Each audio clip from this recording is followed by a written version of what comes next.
first and foremost. And then you will give us the power and the wisdom to take our community. Father, we know that without you, we can do absolutely nothing. But with you, we can do all things. In Jesus' name, amen. Amen. Thank you very much, Pastor. Ruben, can you please get us the Pledge of Allegiance? I would be honored to do that. Thank God. Ladies and gentlemen, if you're able to stand, would you please stand, please?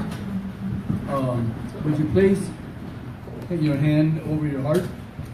Veterans, you may render the salute in or out of uniform. Would you join me, please?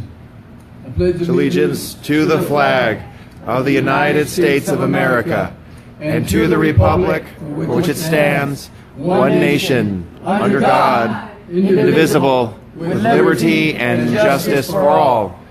Thank you. You may be seated, and God bless you. Each and every one of you. Amen. And your family. To the fullest. Amen.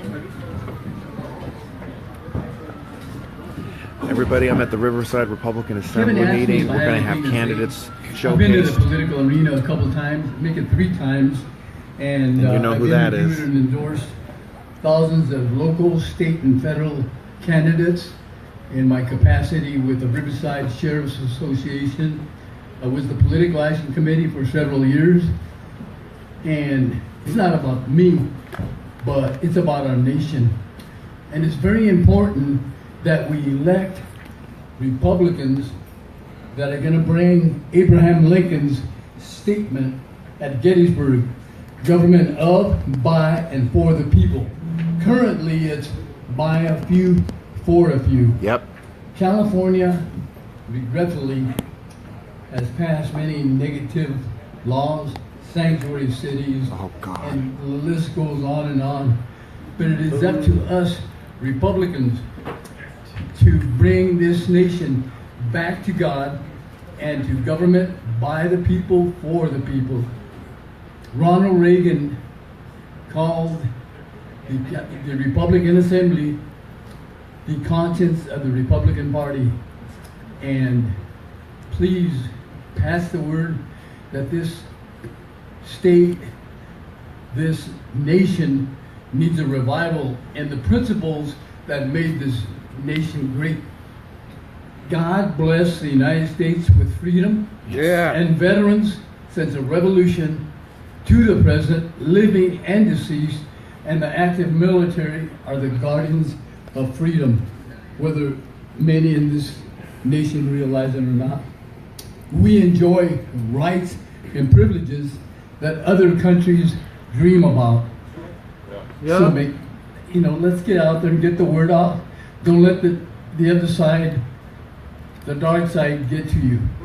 With God, there is hope. May God bless each and every one of you, and may God continue to bless the United States of America, the greatest nation, because of God. Amen. And our guardians of freedom. Thank you very much. Yeah. Hurrah! Woo-hoo!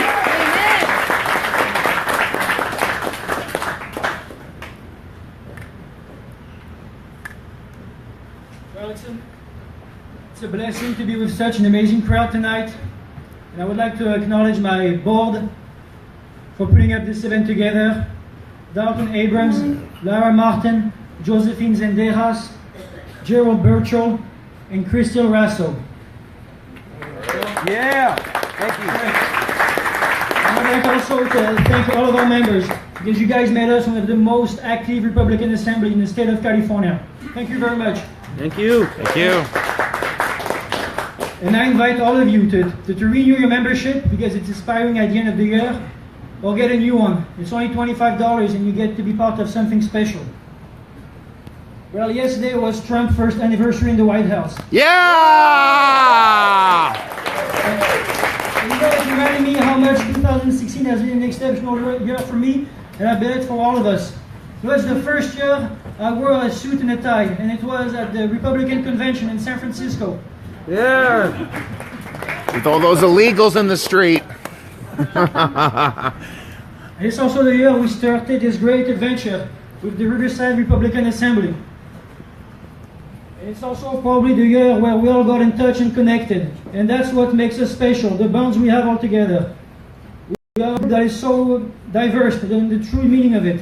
But we all have uniting values, and we should all cherish them. But unfortunately, there are some things I cannot forget in 2016. And one thing is the big defeats that we suffered in California in politics. And because of that, the Democrats have been able to push their agenda throughout this year. I don't blame them. You know, at least they are honest about their intentions. And their intention is pretty clear. They want to turn California into a socialist state. Yep. Venezuela. That's right. And the bills have just been incredible. We've had the terrible SB1 gas tax. Yep. We also had the terrible AB 398 cap and trade. And the infamous Boo. Century State Bill SB. Boo! But I also have a big problem with the Republicans in Sacramento Yep. who have sided with them. Yep. Name them. That's right. They'll be named, don't worry. I know their names. And they voted against the principles. They voted against the principles they're in their campaigns on. They voted against their constituents and against Californians in general. And I'm specifically talking about the representative in the California 42nd State Assembly, Chad Mays. Boo! But also, let's not forget the rest of his Rhino sorority up in Sacramento and throughout the state. Sorority, I like that word. That's And I'm very perfect. proud of this club because we have true values and we never made any compromise. We're a club that is pro-life, Yes. pro-Second Amendment, Yeah. pro-America, Yeah. and most importantly, we are pro-God. Yeah. And we have a huge opportunity here in the 42nd. If we help an outsider like Kolchak, who's going to speak later on, or Gendron, who's not able to be with us tonight, we can show, and if they beat Chad Mays in the primaries, we can show a huge message to the establishment of the GOP and also the rest of California. And we can show that the GOP is no longer the grand old party, but the government of the people, by the people, and for the people. Yeah. And if there's going to be any change in the political status quo in California, it's going to be a grassroots effort with clubs like ours, but also the college Republicans, Young Republicans, Tea Party, Lincoln Club. What else? There's so many clubs I keep forgetting, but they're all great, and it's going to be a grassroots effort if there is anything that changes. And it's tell you one thing, it's not going to come from the establishment or the leadership of the party, because I was there last month in Anaheim. And these guys, no energy, and also they don't have the vision to switch things around. But tonight, it's going to be great people like us, but exceptional men and women. And tonight we have 6 of them who are running for state offices. And I have a true feeling that all of them can be great public servants, because that's what it goes down to. People who want to serve the public. Not themselves and not their friends. Yes. Or their donors. Well, you know what, honestly, 2017, so it's probably 1.5 months left, but it's been a tremendous year for me. Finished college, graduated, and I'm onto a career path that passionates me. What are you? What is it? And I know that we are behind the Democrats in Sacramento, and also as far as voter registration go, but they are losing their momentum and their message. Gotta tell you one story. There's this guy. I'm in Riverside right now. Riverside. Another political activist, whatever. And he is a part of many Democrat club in the county, and also helping to run some campaign. And every now and then, I just like talking to him, just an acquaintance. And we had a lunch over this summer, and he told me, "Hey Kevin, you're a smart guy. Why are you doing so much for the Republican Party? You're bending your back, and this is going nowhere. If you're on the other side, you probably rise through the ranks." You know what I told him? I told him, "You know what, my friend? I'm not there because of the party. I'm here because of the ideas." And also, I told him, "I'm not here for personal advancement, but I'm here for righteousness." Yeah. Sedek. Sedek.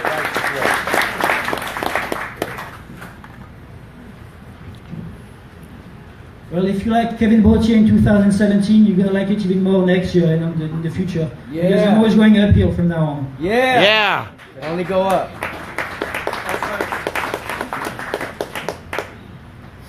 Well, I hope everybody got a chance to take a look at their agenda. We're gonna start with three speakers. David Hernandez, I haven't seen him tonight as he came. David Hernandez, Lieutenant Governor candidate. Well, it's going to be only 5 candidates, sorry. So we're going to start with Aja Smith. He's going to be followed by Randy Fox.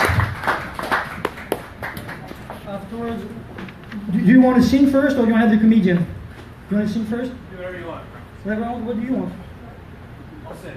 You sing first? Yeah. All right. So we're going to have 2 great speakers and some music afterwards. Sounds good to everyone? Yes. Let's get going. To the fullest.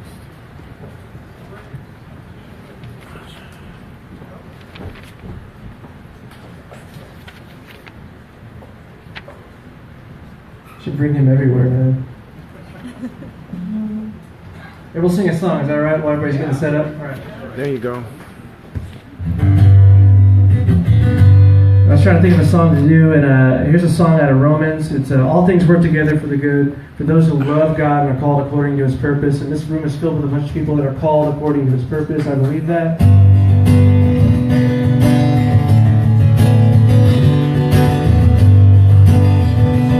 We might be at the gas pump and think, oh man, this is not good. But God is good. Amen. Amen. We might look at Sutherland and think, that is not good, but God is still good. Like this. When the darkness overcomes and the way gets hard to see, you're my anchor, you're my song.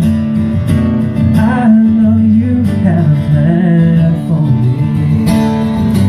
Your mercy is like an ocean. I'm a ship that's lost at sea. In the triumph, in the pain, any losing sun or rain, my life is under your control. You make all things wonderful. You make all things wonderful. Prone to wander, Lord, I feel it. My fragile heart is torn in two. The times we feel we're most defeated are the times that we are far from you. 'Cause your mercy is like an ocean. I'm a ship that's lost at sea.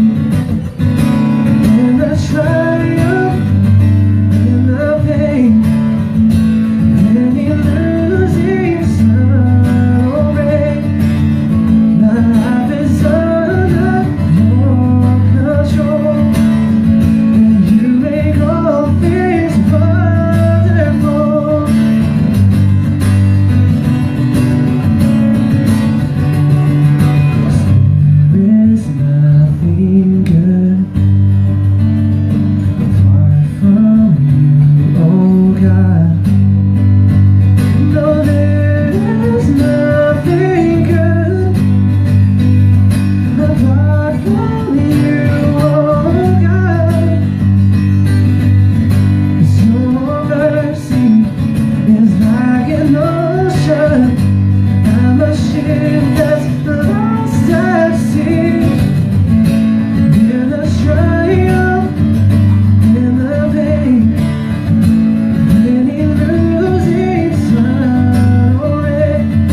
I think we're going to hear from some candidates now. Yeah? Okay, so you can vote for me if you want. I mean, What are you running for? you don't want. Trust me. Keep rolling. All right, keep rolling.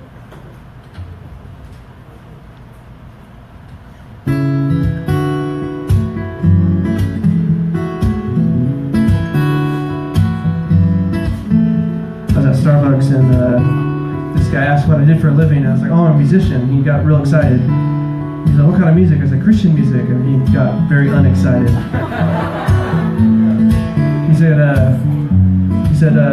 Christians can't rock like the devil. And I said, oh, well, non-Christians, they just can't live like people that have a hope and that is secure. And then he walked away. He didn't want to hear that. Because we have a joy. Goes like this. The joy of the Lord is a melody when I'm overcome, when I cannot sing. Peace like a river when I feel faint. The joy of the Lord, the joy of the Lord is my strength.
No, I'm kidding.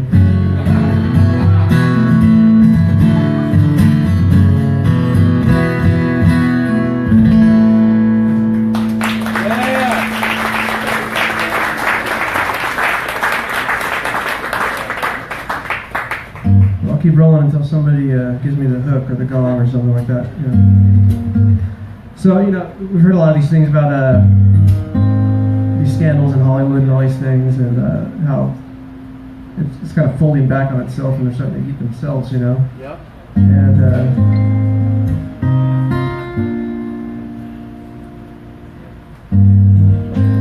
it seems that in an effort to give women more and more of a platform, and to say, hey, we need to support women and make sure they're respected the same people that are now objectifying it. So, I wrote this song. It's called More Beautiful. I wrote it for my wife. So just giving everybody an update. We're going to be going to the event tomorrow. You'll hear more about about it. it. Around 30. That's just when the sweet spot starts to hit, right there, around 30, and then 40 and 50. There's a song about being more beautiful the older you get, and so.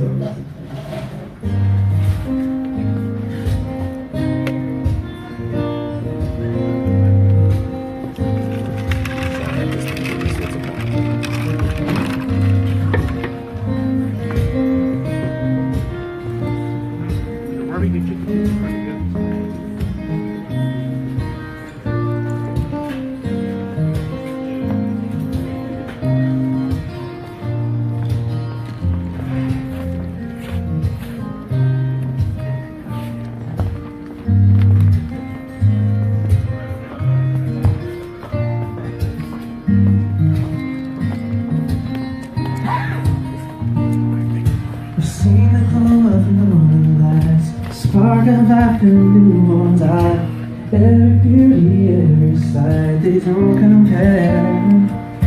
You are like a symphony, with endless shades of harmony, a beauty that transcends the scope of skin and clothes and hair. On and on, time is like my enemy, but prove me wrong. The day I met you are more beautiful. Every day, you are more beautiful. Don't be afraid, you are more beautiful. In a world where all things pass away, you get more beautiful with age.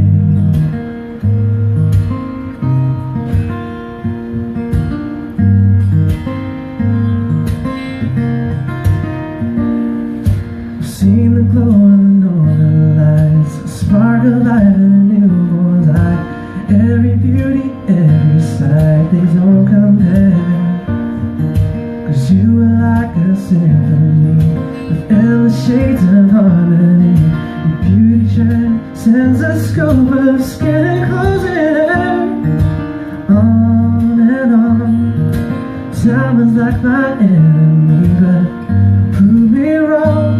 The day I met you, you are more beautiful. Every day, you are more beautiful. Don't be afraid, you are more beautiful. In a world where all things pass away, you get more beautiful with age.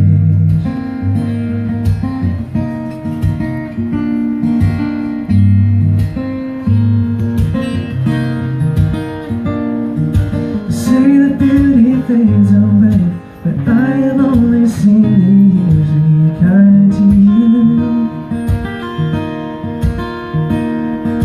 If youth is wasted on the young, consider me the lucky one, 'cause I can't wait to waste my time looking at you.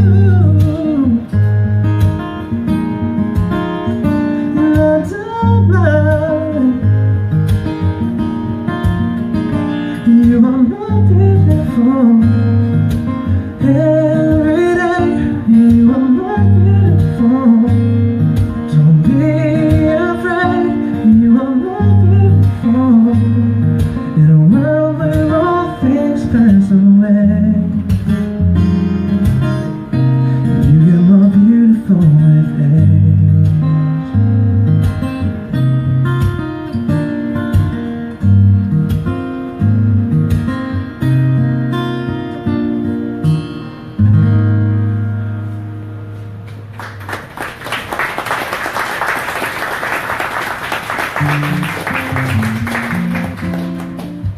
Is it on?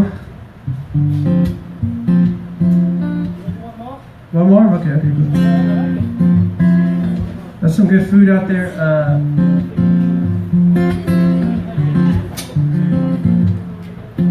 Here's a song about getting older.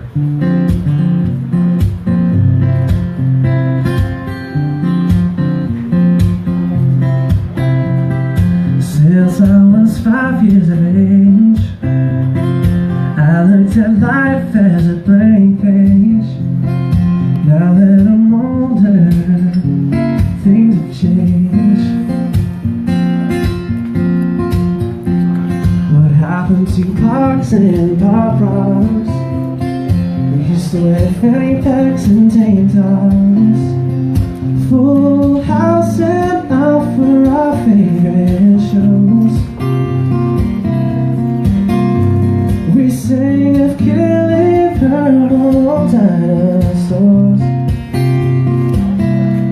But I'm getting older and I'm not scared. No reservations about losing all my hair. I can change the future no matter what I try to do. I don't mind getting older as long as it's with you. Okay, so just a full update. We're here with the Riverside Republican Assembly.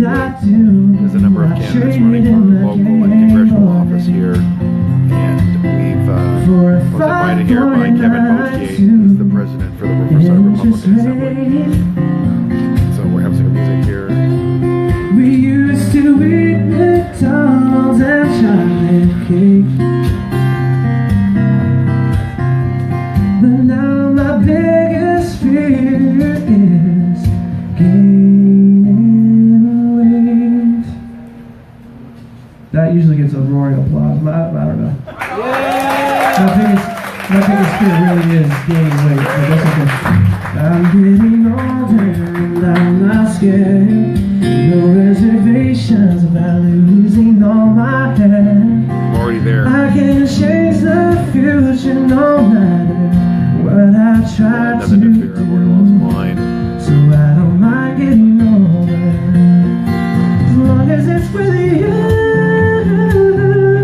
As long as it's with you. As long as it's with you. Yeah, yeah, yeah.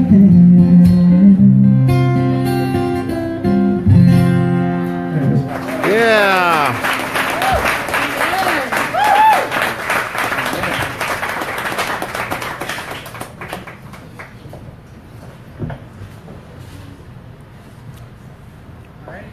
Introducing David Hernandez for Lieutenant Governor. David! Go, David. David! Good evening. My name is David Hernandez, and it's really great to stand up here and look out there and see so many warriors out there. We've seen Arthur and Harold, and where's Valentina, and we have warriors that are on the air, Don over there. I mean, just all over the place. And what I like to remind people, when I first start out, is that this is what winning looks like. This is what winning looks like. If you're one of the 4,483,810 California residents who voted for President Donald Trump, Yep. we won. Yeah. Yeah. Yes. All that anger out there. I mean, they are angry. Yep. Yeah, they are. The Democrats haven't been this mad at Republicans since we ended slavery. Yep.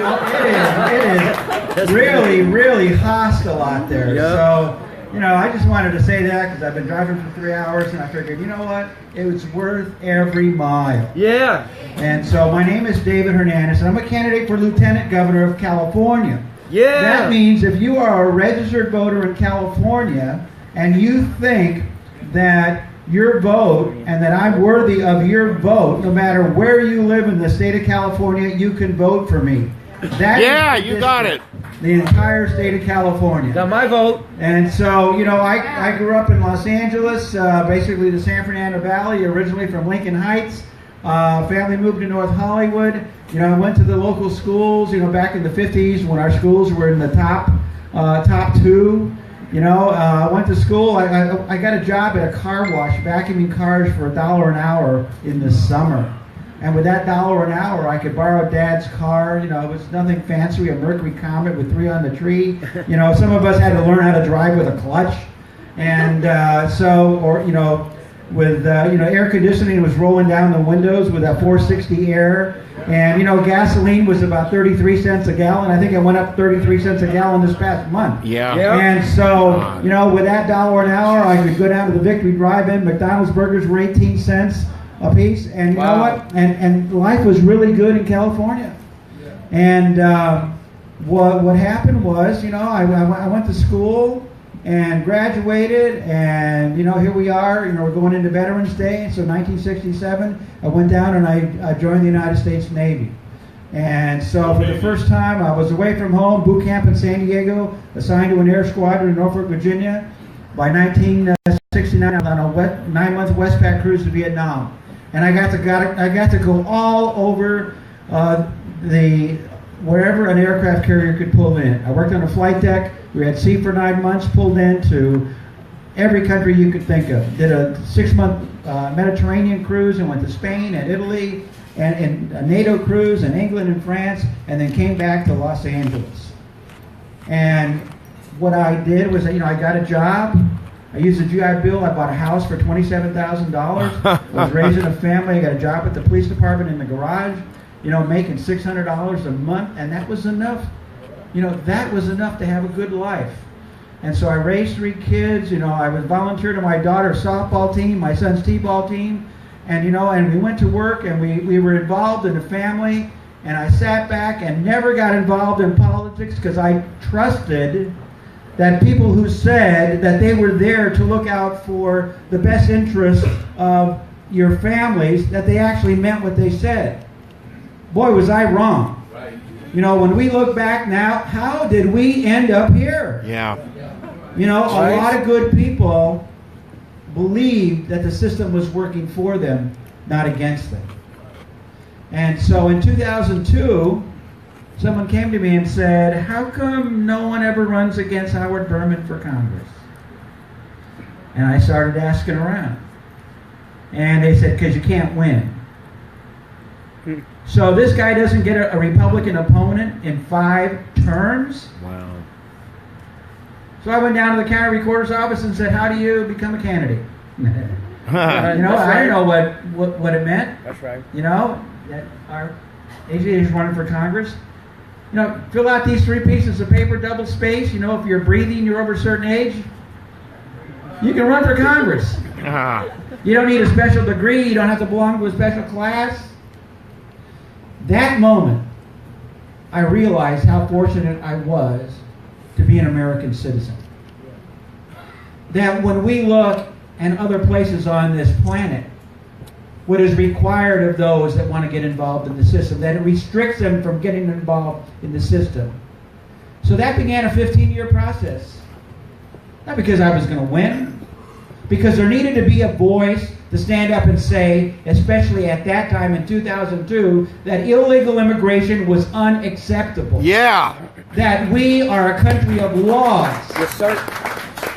And the fact that I'm an American of Mexican descent, American first. That's right. We don't really need to hyphenate it, but Yeah. some people need to know. But the reality is that was my platform. And I started looking to see what our politicians were doing and what they weren't doing and why weren't they doing it. So I ran for a few offices, and I developed a relationship with a lot of individuals throughout, not only Los Angeles, but LA County and San Diego and that. And every time I ran for office, I gained something. More knowledge, more individuals that got to know me, believe in me, those shared values. And, I did that, and then I was going to be done. Beginning of this year, I was going to be done. Okay, I'm willing to help somebody else run for office. I'm willing to help to get there and be in the background and say, let me support you. But when Kevin DeLeon got up, Whoa! why he was justifying the SB 54 and the sanctuary state bill, and that his relatives had fraudulent identification, and it was not a big deal. I waited to hear the people that had filed their papers to run for lieutenant governor, because he had filed his to run for lieutenant governor, I waited to see who was going to step up and challenge him and say that's not acceptable. You're not an elected official, you're a co-conspirator. But no one would speak up. So it took a while, because my wife was done with me running for office. You know, and that's why I always like to point out, you know, that if you're a family member of somebody who's running for office, you know, our hats are off to you. Because the sacrifices you make in order to support candidates like this that are willing to step into the arena and take the insults and take the attacks and put in all the time and the effort and even their own money. That family members sacrifice a lot. And I like to remind people that whenever you encounter a family member of a candidate, make sure you let them know how appreciative you are. Yes. And so I went down and I filed to run for lieutenant governor. Yeah. And what I started to do is I started to do a little research.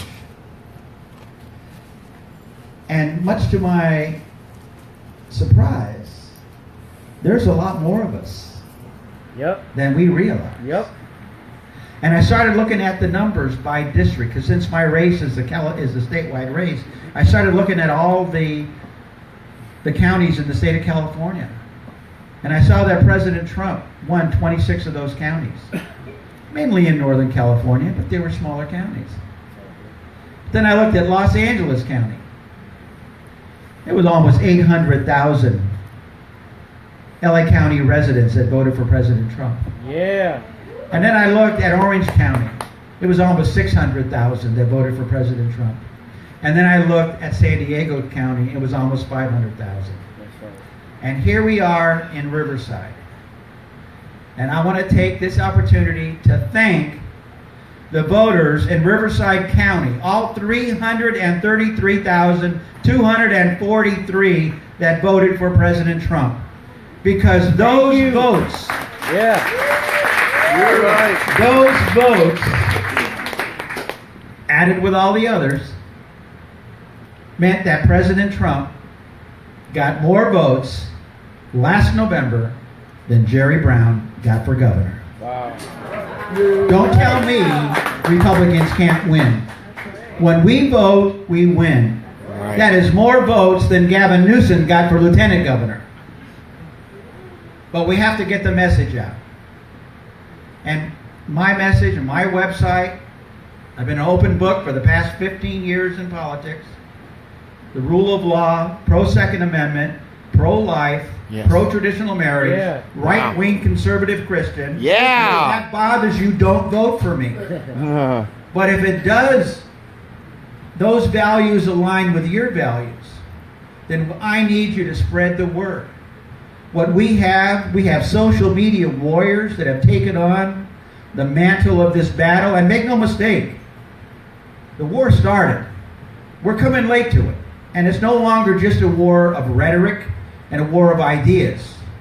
The violence that we see, my friends over here have been in Berkeley, have been in so many different battleground areas.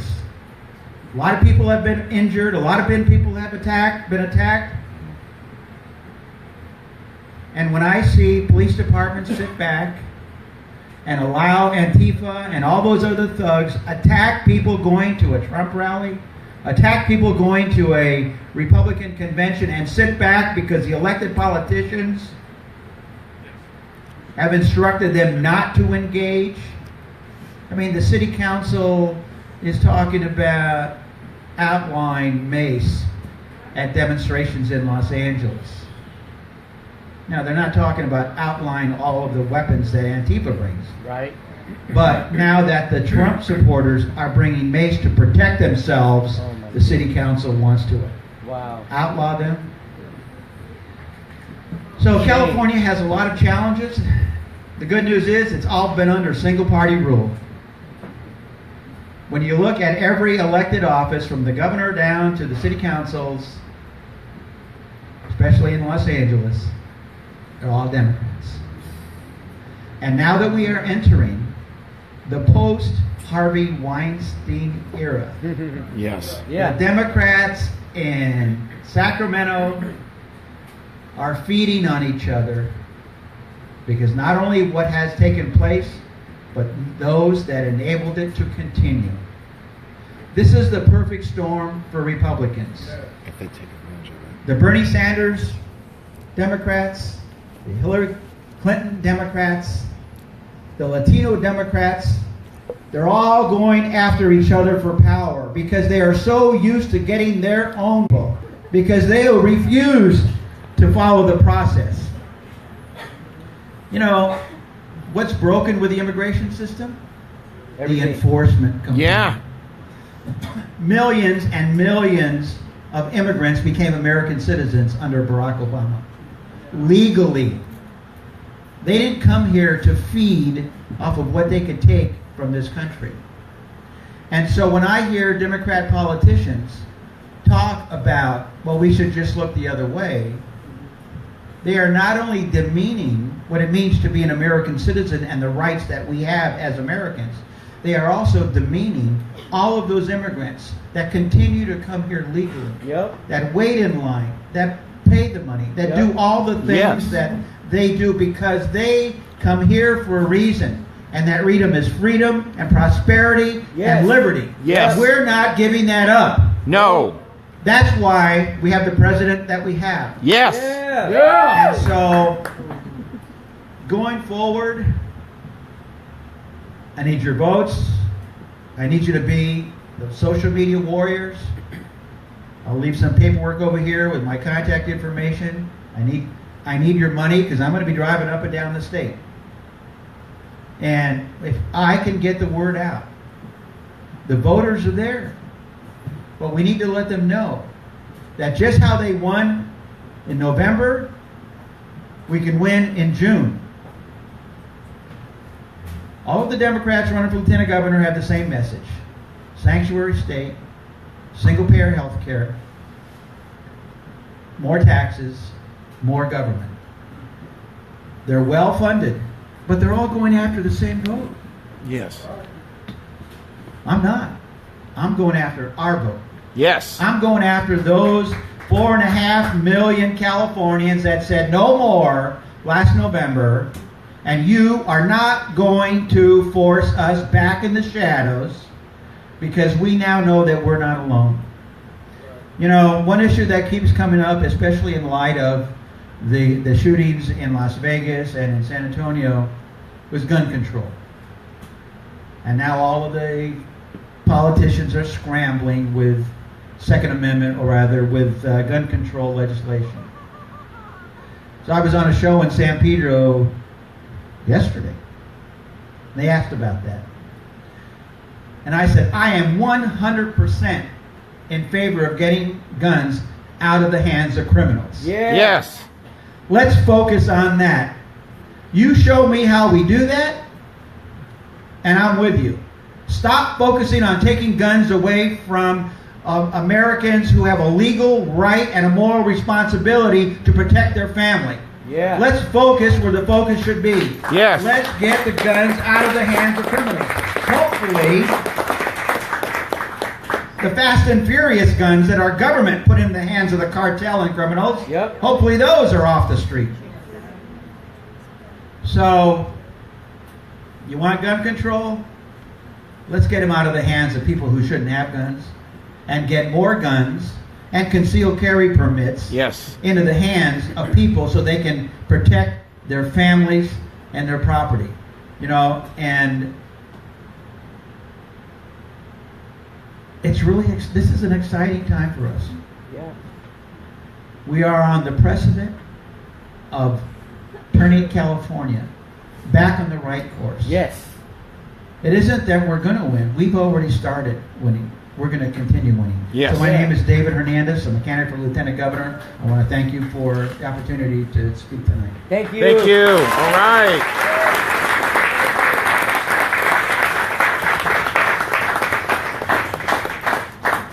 Greetings, everyone. My name is Aja Smith, and I'm running for the 41st Congressional District here, and I'm a veteran of the United States Air Force. Oh, thank you for your service. Yeah! All the veterans here, I want to thank you for your service as we approach Veterans Day on Saturday, and I want to thank you for your service and everybody who supports us as well. One thing about me, a lot of people say, well, who are you and what's your background? Well, number one, I am a veteran. I was in Air Force Reserve for 10 years, and I got out the Air Force Reserve. I was an Air Reserve technician at March Air Reserve Base, and I still work there as an IT specialist. I took my oath of service in 2002 to, number one, defend the Constitution of the United States and protect us from foreign and domestic terrorism, and that oath never expires. Yeah. Thank you. Thank you.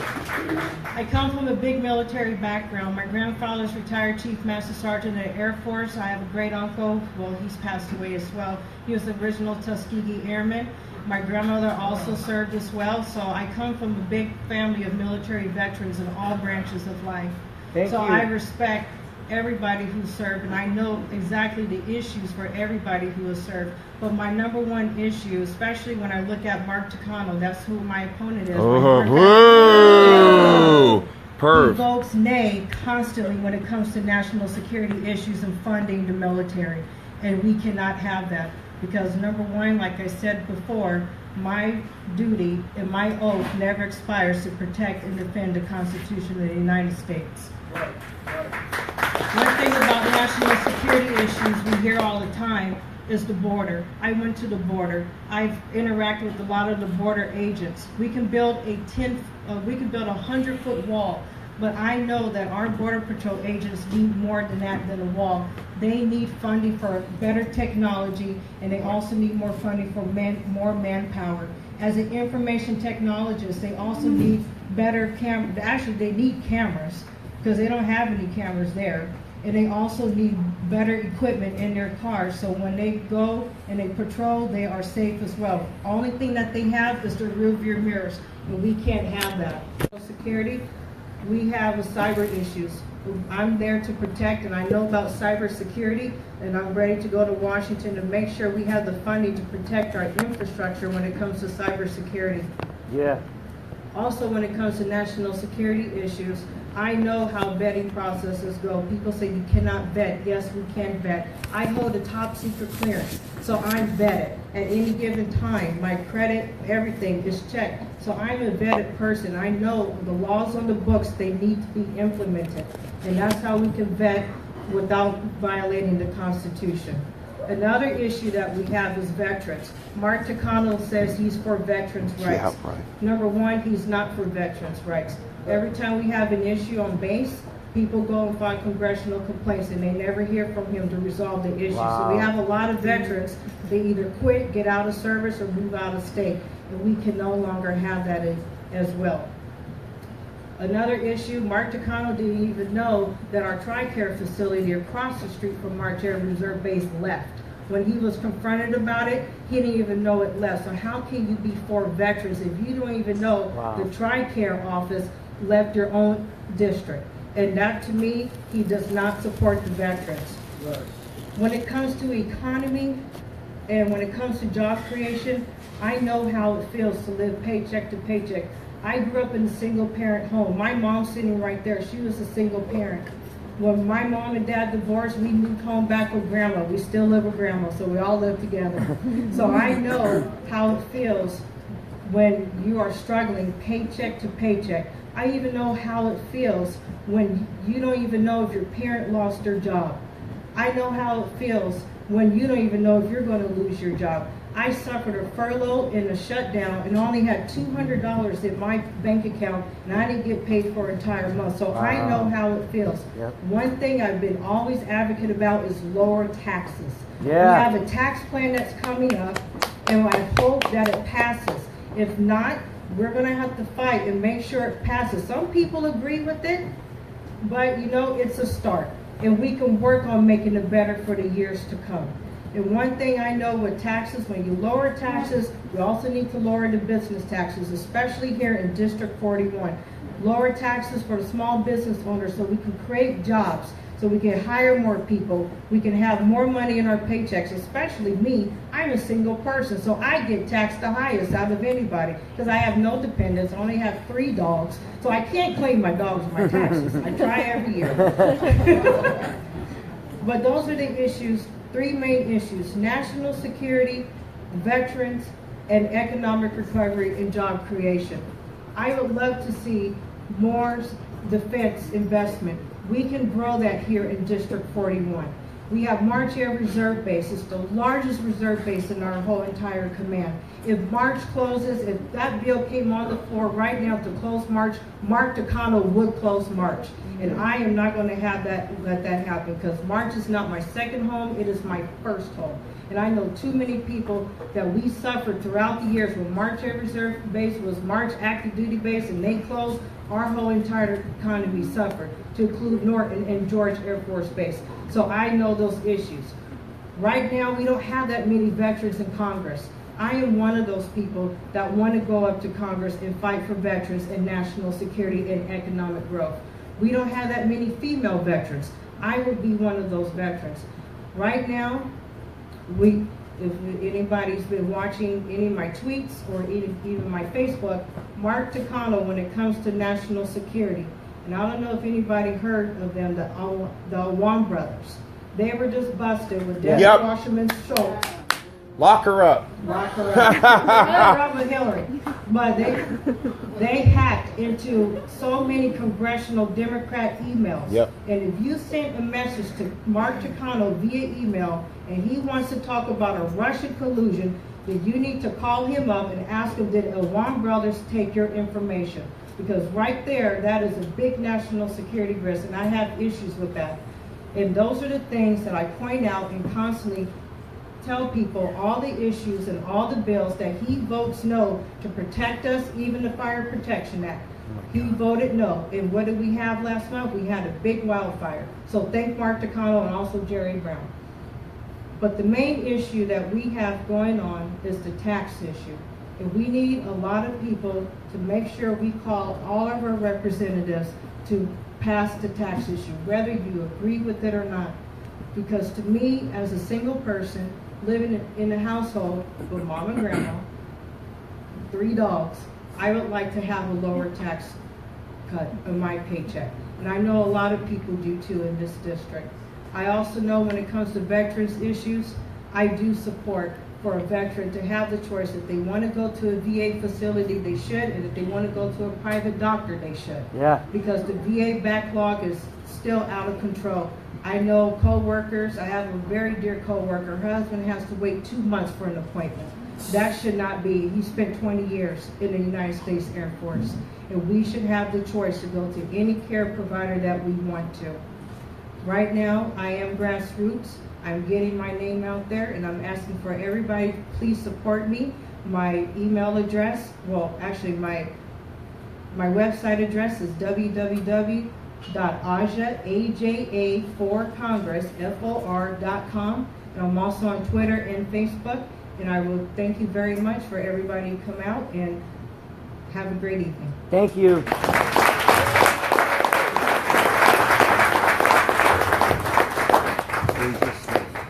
My name is Randy Fox. I'm a city councilman from Corona, and Kevin and Dalton invited me here because they said the comedian couldn't make it.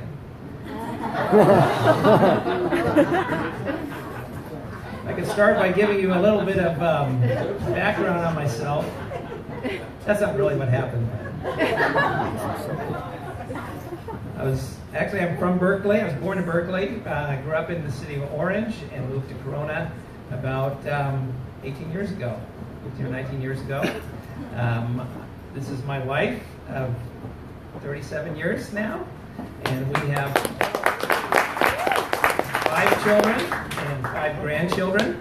One of my sons, our third son, we had the first 3 were boys, the last 2 are girls. He went to the Air Force Academy. He's now in Japan. He's a pilot, and was just last week he got to shake President Trump's hand when he was going through there, and we got to watch him on the Facebook there. I have my background. I've been a pastor for 33 years. I I've actually taught Greek before in school, in seminary, and been able to teach really in the past early years all over the United States and all over the world, actually. It's been kind of a neat experience. By profession, I've been in building. I've done everything from finished carpentry to footings. Back in the days when we just started the church, and it kind of became a hobby of mine. And ever since then, I've been involved some way in developing and building and so forth. As far as politics go, I've been the city treasurer for our city, and now I'm a city councilman. So I am actually running as a incumbent for the first time in my life. I've ran 3 campaigns. First one was for city treasurer, and then in the middle of that, I was asked if I'd run for city council, so I ran for that. That was new. And then I was asked to run for Congress, same that AJ is running for, same office. And but this is the first time I've run an incumbent. It is actually very different.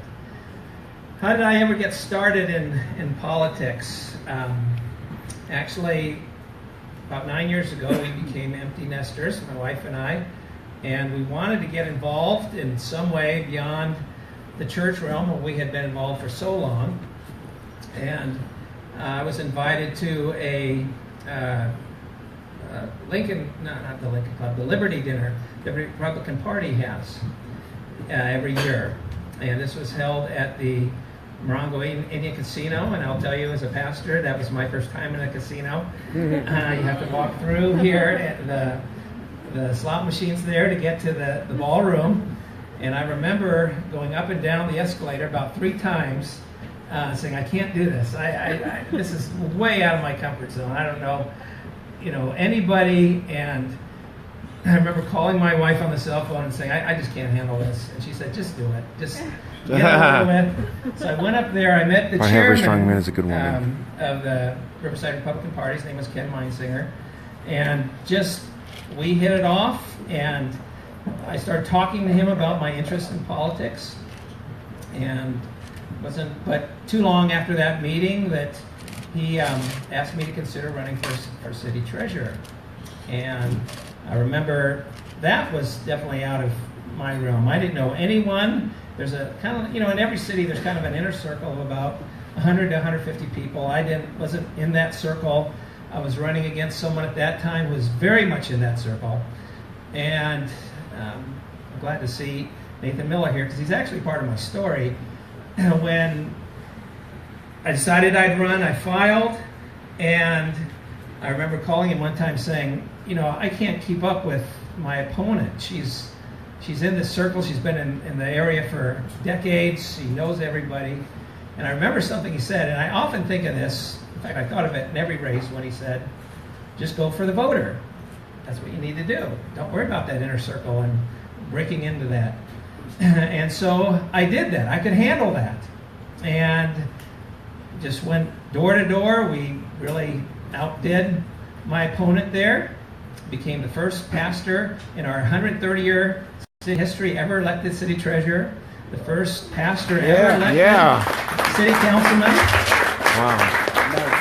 And it really has been a very enjoyable time, to be honest with you. Meeting people like you, I think there's something about the competition that I enjoy. But being, and all of our council right now are Republicans, but sometimes when you're really trying to hold the Republican values out there, it makes it somewhat exciting, but it does make it somewhat lonely sometimes.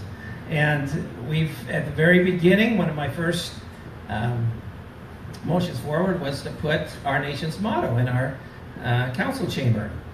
And I was shocked at the opposition that received from our city. But I knew pastors, and I knew some bikers, and I knew some veterans, and I said, "Why don't you show up at a city council meeting?" Yeah. And they showed up, and it was packed. It's never been that packed before. And I remember looking across at my colleagues, and I knew I had it.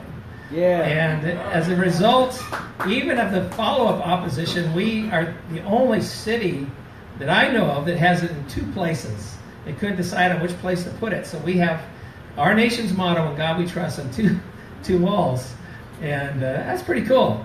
And now every time someone comes up to the dais, over their head is the words, "In God We Trust." And I can't tell you how many times I've looked at that, and it's brought me comfort, no matter what the opposition has been. This really has been a neat ride. Standing again for things like not wanting any more sales tax, not wanting any districting, and knowing the motive behind that. Yes. There are a lot of things that, I've been kind of the lone guy, but yet I realize I have been an influence there. What's coming up in Corona now? Well, this will be, the districting did pass, and to let you know, that was really a front to get Democrats into office. Up to this point, our city has been at large. So we had to compete among a pool of 165,000 citizens. Now it's been reduced to districts, and I have a district now, the 5th district, and that's where I'm going to be running. Again, as an incumbent, it is a little different. I'm enjoying it a lot more. It is, I would say, easier. But to let you know, what we really do need are some candidates for the other 2 districts that are coming up. As I mentioned, this was the way the Democrats are trying to get into local office. It's easier, they feel, to get in the smaller districts. They just couldn't seem to break through. In our state government, the local offices typically are held by Republicans. Yes. There's a great breakdown when it comes to a state office, even sometimes a county office. But the local office really is the farm team. It really does set a tone, and that's why these local offices and races are really, really important. So to let you, if I could, I don't know how many of you, anyone here from Corona?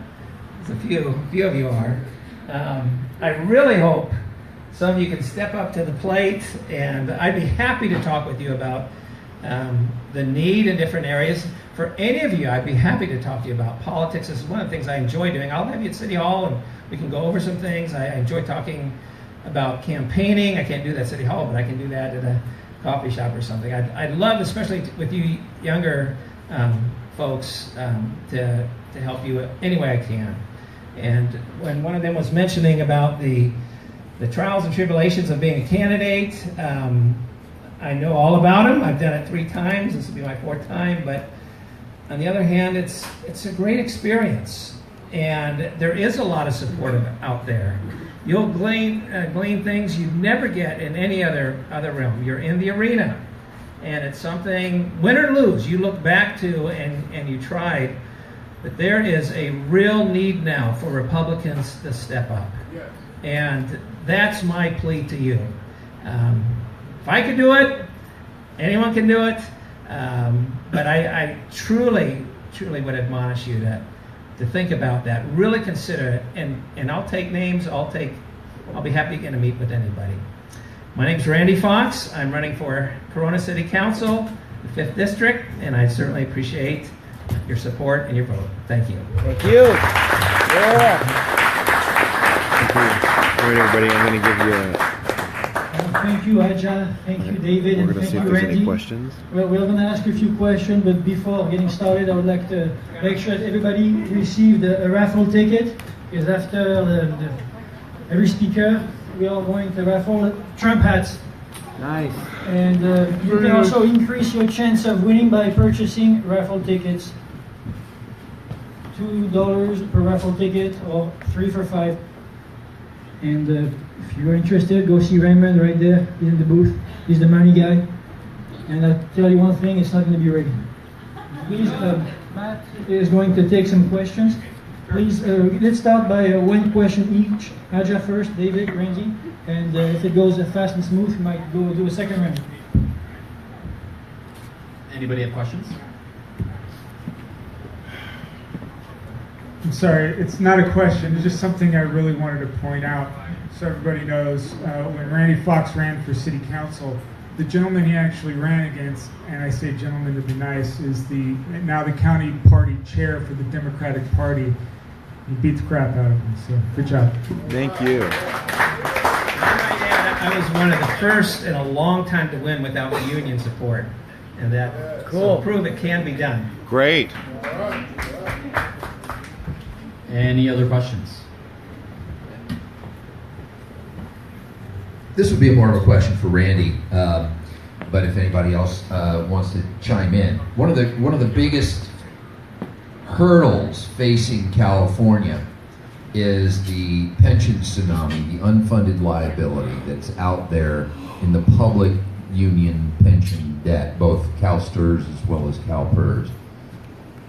What are we going to do about that? How do we fix that? And I know that there's a big burden coming on municipalities now. A while ago, during the financial crisis, a number of them filed bankruptcy because of that burden, but I have a feeling that that's in the future of some. Maybe you can speak to what Corona's facing and what maybe some municipalities can do to avoid or deal with that. Necessity will prove to be the mother of invention if it becomes a necessity that we have to deal with it. Now, there is a sale tax idea that's floating around Corona, and I'm the only one who says I don't want to even study it, I don't want to go that direction. Good. But I know, okay, if that raises $30 million for our city, I can tell you 2/3 of that are going to pensions, all right? This is a huge deal. This is probably the biggest deal that we have here in California for the burden that's a burden put on municipalities. You know, how would you like, I mean, you're think of it this way. You work 30 years for a city government, police, fire, maintenance, whatever. 30 years you can retire. You're 51. We just had some retire at 51. Oh my God. Some of them are going to be receiving now between $100,000 to $300,000 a year in, and some of the benefits. This is a tier 1 groups. They kind of get the best of prime for the rest of their lives. So I realize as I'm shaking the hand of some of these people, it's the equivalent of receiving a $5, $10, or $15 million annuity to get that kind of income for the rest of your life. So I'm shaking their hand, I'm thinking of this, and I'm also thinking of all the people we cannot hire now. I'm thinking of, staff that has to be let go. And, the goal of local government, really almost any government, should be public safety and infrastructure. Now it's become pensions first, and then public safety and infrastructure. I don't even want to see this thing come to a ballot myself, because I know the spin that's going to be put on it. You'll be, we won't have policemen, we won't have fire. We're talking about pensions. Now, if we're forced into a position where we have to live by our means, and I hope we'll be forced into that position, then we can make some corrections. But otherwise, it's just kicking the can down the road, and it's a mess. Even if we pass sales tax and put $20 million to it a year to bring that unfunded liability level up, it's still not going to work. It's still going to be a disaster. There's really no way to fix this. This is a huge burden on cities. So my question goes along the lines of what we saw Tuesday night in Virginia and in New Jersey. We had Republican candidates that, while they embraced some of the president's ideals, they didn't campaign along the same path, and they lost. Can all three of you tell us if your campaign will be along Trump's ideas, and did you also vote for Trump? Good question. Great question. Yes and yes are the short answers. And the reality, and what I bring up to people, because for some reason they say, well, the Republican Party is fragmented and it is in chaos, and the Democrats are all united. BS. You know what? The Democrats are going after each other. They're outing each other for sexual assaults in Sacramento. What the Republican Party is going through is an adjustment to being so diverse. We have a lot of individuals that shares so many different values. When we talk about the Big Tent, it's the Republican Party, not the Democratic Party, because the Democratic Party leadership has been taken over by the left. And so me, as a pro-life, pro-traditional marriage Republican, I'm going to have to work with other Republicans that aren't, but that we share values in other areas. And so we're going through that adjustment. We saw that after the Ron Paul election campaign, where a lot of the libertarians came into the Republican Party, or we saw that, we see it over and over. So, it's growing pains, and I hear over and over, why doesn't the Republican Party just run one candidate? Because this is the United States of America. You know what? If Arthur wants to go and run for Congress in the Torrance area, the South Bay area, he doesn't have to wait for the Republican Party to give him the nod, or any of you. And so, yes, I supported President Trump, and one of the main reasons I supported him, because all those names that they call him, they've been calling me that for years. I've been called an Uncle Tom, a sellout, anti-immigrant. Now they call me Bendito, ¿verdad? Now they call me Bendito, coconut, all those different things. Because they buy into the rhetoric of all these attacks against our president. Not once did I ever hear him say anything that was anti-immigrant. When he had my friend Jamil Shah up on stage and talked about his son that was murdered by an illegal alien criminal, that's not being anti-immigrant. Yep. So that's why I supported him, because he had the backbone to get up there and say what everyone was thinking, but didn't have the courage to say. Yeah. Well, I've been following the president for a long time when he was Donald Trump, the businessman, because I'm a business major and I graduated from California Baptist University right here in Riverside. So I voted for him in the primary and in the general election. One thing I loved about him is his passion and love for the military. He said he was going to rebuild the military and give us the funding that we need, because we need to protect our nation from every adversary. He also said he wants to repeal the Iran deal. Guess what? Mark Takano voted for the Iran deal. Yep. It was the worst deal ever. Why would you give so much money to a nation that says death to America and death to Israel? To me, it needs to be repealed. But I've always followed the president when he was the big real estate mogul, and I said, wow, I want to be like that too. So he's always been a great inspiration for me. And just like David said, I'm a minority. I've been called every single name as far as I can remember. Coon, house, wow, everything that you can name of. But you know what? It makes me stronger.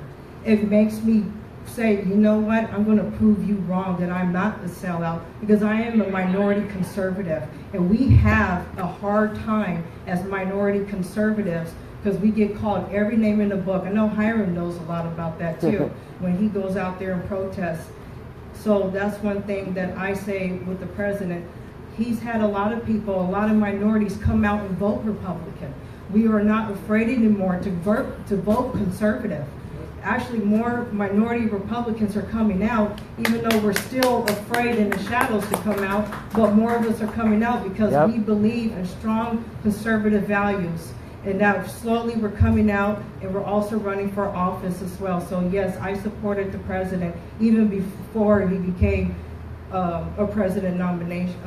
The nominee. I have to admit that, the primary looked like the Hunger Games, but I've always it did look like the Hunger Games. We have so many candidates, but I always listened to what the president said. And one thing I loved about him, he talked to us like the average person. It wasn't this big fancy talk of promise and promise. He's delivered on every key issue, and also the support for the military and national security. So yes, I support this agenda. Did you vote for him? Yeah, I said it. Oh, I'm sorry. Primary and the general. Yeah. Yes. I am so thankful that Donald Trump is our president. Yeah! So am I. I have no hesitation saying that. I'll have to say, when he and Ted Cruz were running, I really was, I think, pulling for Ted Cruz. But I was watching Trump, and I saw something in him that was very rare, and I thought is exactly what our country needed. He never cared about polls. He was He had a Teflon skin about him where those criticisms just wouldn't stick. They wouldn't push him. It's such a rare thing, and he's accomplishing so much and being really the president that we need at this time. So yes, I did vote for him. I support him. I think he's doing a great job. I pray for him. You know what? I've always said this. He kind of reminds me, and you have to, not in every way, but we just celebrated the 500th anniversary of the Reformation. You know, you had Luther. That's what we celebrated. You had a Reformation going on in England, and one civil leader that was used to bring the civil aspect about was Henry VIII. And now, obviously, Donald Trump's wives fared much better than Henry VIII's wives. But he had that kind of strong personality, as you study church history, that Trump has. And I really think he's the man for the hour, and I do support him as my president.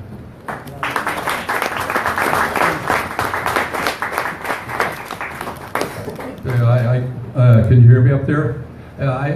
David Hernandez, I just want to point out, first of all, that I called you the cross man because you supported keeping the cross on the LA city flag and they took it off. Am I correct about that? Yeah, and you know, it was the LA County seal, and the LA County seal. You know, I was an avid Dennis Prager listener, and Dennis Prager, who is Jewish, said he was going to have a rally at the LA City Council, at the LA County Board of Supervisors, and I went down there just to listen. And when I heard that the ACLU had threatened to sue the County of Los Angeles unless they removed the cross off the county seal that had been there for 57 years, and I listened for hours and hours how all these religious pastors and rabbis and from all different denominations talked about why it was important to keep that. I took on that fight, and that's why I knew where the county recorder's office was when I ran for Congress.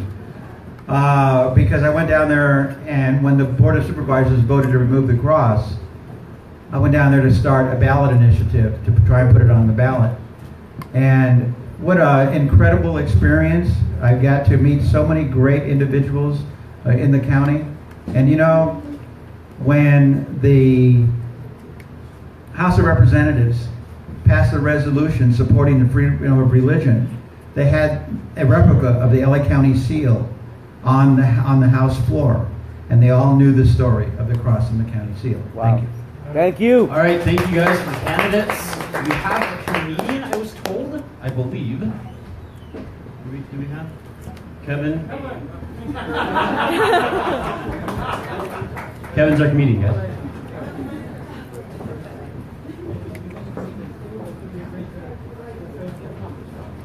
Well, thank you, candidates, for giving us many reasons to vote for you. Get involved, and why not write a check. Now we are going to have A.D. Jarvis, comedian, who's going to loosen up the atmosphere. Thank you. Thank you.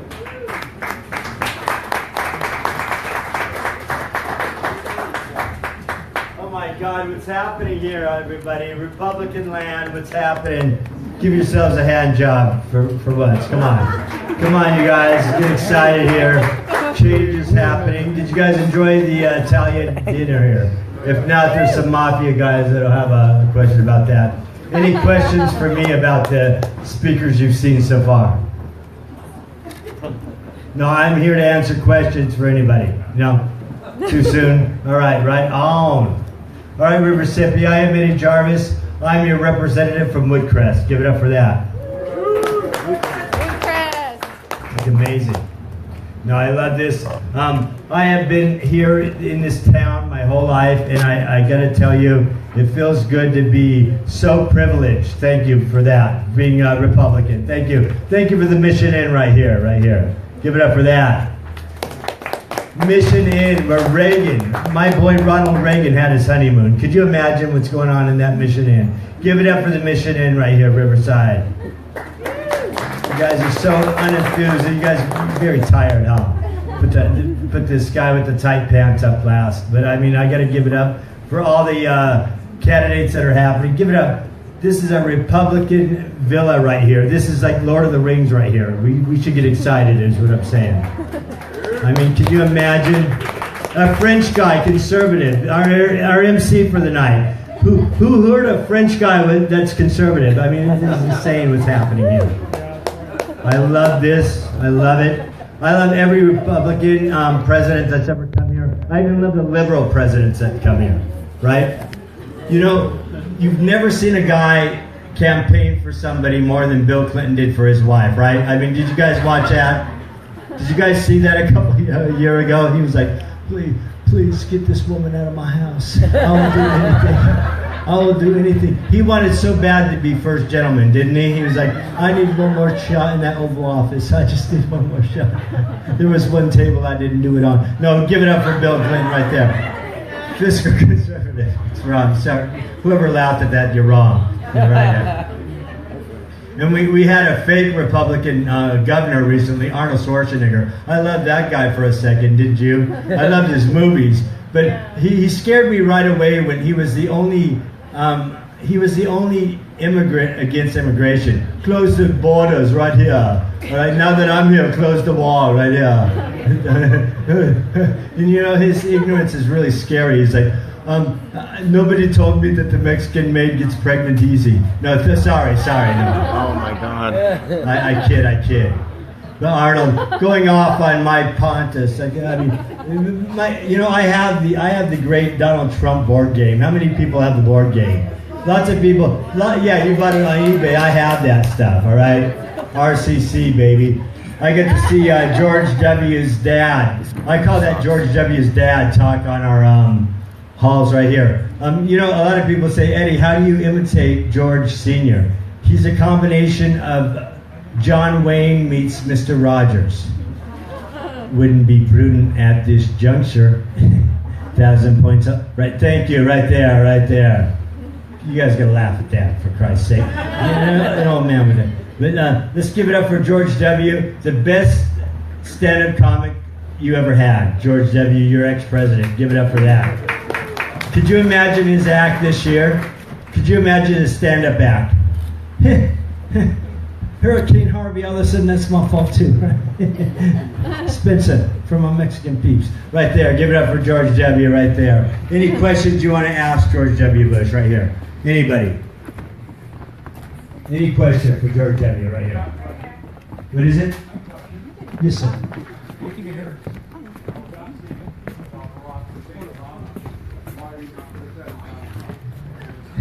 Well, first of all, Tiger Woods did a decent job, right? And as far as Donald Trump goes, I still got. I notice how I'm getting a lot of thumbs and hearts now that I'm leaving. Sorry, guys. That's probably the worst comedian I've ever heard or seen. Let me just take a brief respite here. I hope you guys don't mind if I'm stepping outside. I'll try to find some light.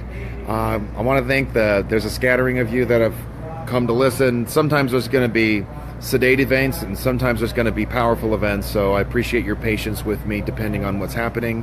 I just want to give you guys a quick update. We have seen more elected officials running away from us in larger measure. Just as a reminder, I'm here at the Riverside Republican Assembly meeting. We're here in Riverside, California, actually. Riverside, the county and the central committee here in the county is actually very strong, very pro-Trump. So it's been a really nice experience here. It's been a really welcome atmosphere in the Menifee area. We've got Congressman Ken Calvert, and we also have Melissa Melendez. She serves. She's a state assemblywoman for the Lake Elsinore area, which is also here in Riverside.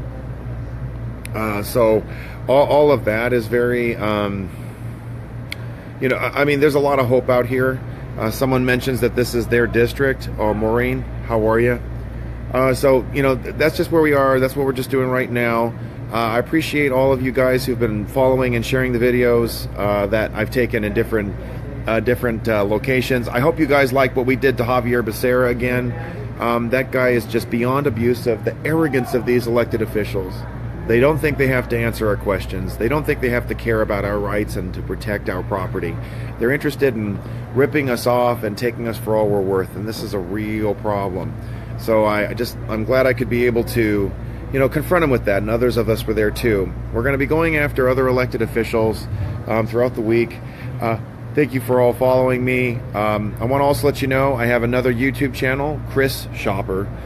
So please start subscribing to that. Build up my repertoire on that one too, please. I really appreciate that. I want to thank you guys who have donated, and I encourage you, please keep donating or share this with others that they may donate. I have my PayPal account. The credentials are right there. I've pinned them to the comment bar. And for those of you who are interested, would appreciate any donations to help me. I'm on my way to trying to purchase a new car. In the meantime, because of your help, I've been able to rent a decent vehicle, which has enabled me to go to a lot of these events. Thank you for your assistance and your patience with that. So thank you for keeping an eye on us. Thank you for keeping an eye on me and following me and sharing the things that I've been doing. I look forward to all the things that you guys will be doing. And let's see what's going on back inside. Thank you. This is Riverside, for Christ's sake. We gotta get it back together. But I want to thank everybody who came down here tonight. What is it? Your donations are great. The candidates are great. Did we mention the ones that are coming? This is Kevin. Is it Bautier or Bautier? Bautier. Bautier, très bien. Vous êtes niçois? Born and raised in the south of France. Moved here 6 years ago. Oh, I'm sorry, it's on me for some reason here. So you're from Nice, is that right? Yes, sir. I'm from Nice. Born and raised there. I moved here when I was 21 years old. You are how old now, if I ask? 26. Okay, you just graduated from UC Riverside, yes, sir. And what was your degree? Accounting. Okay, are you an accountant? Yes, I am. Okay, good. Yes, I am. I have a question about this. Were you required to or forced to know Spanish in order to have your job? No, not at all. Good, I'm glad to hear it. In some parts of the county. How my job went, it was just an amazing experience. I just basically, literally knocked on the door, said, listen, Kevin Bautier, here's my resume, here's my letter of recommendations, I got a good GPA, I'm looking for a job. Wow. And I got the job, I got interviewed with the boss, gave me a test, did well. Excellent. And we're starting next week. No, in a way, it's the American dream, and everybody's complaining, there's no job. There is a job for those who work hard and those who want to make the effort. But there's no job for those who are lazy. It's America, in a way. That's why I'm against positive discrimination. That's the worst thing ever. Someone who's the best should have the job. Explain positive discrimination. Positive discrimination is basically you are the privilege. The people can be based on many reasons. You mean like their skin color, for example? Yes, I believe so. It's what it is. It's a policy. You see Stanford, they are proud of having a majority of minority now. It was great. That's not the biggest debate nowadays. The biggest debate is making sure that California stays a land of law and order and that we stay fiscally sound. I gotta go back, get some more speakers. Thank you. All right, absolutely.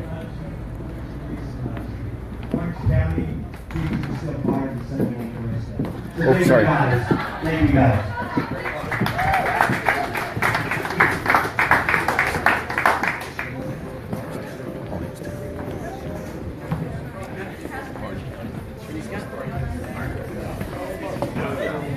Hey Dave, how are you? I'm glad you made it all the way out here. Here he is, David Hernandez, running for Lieutenant Governor.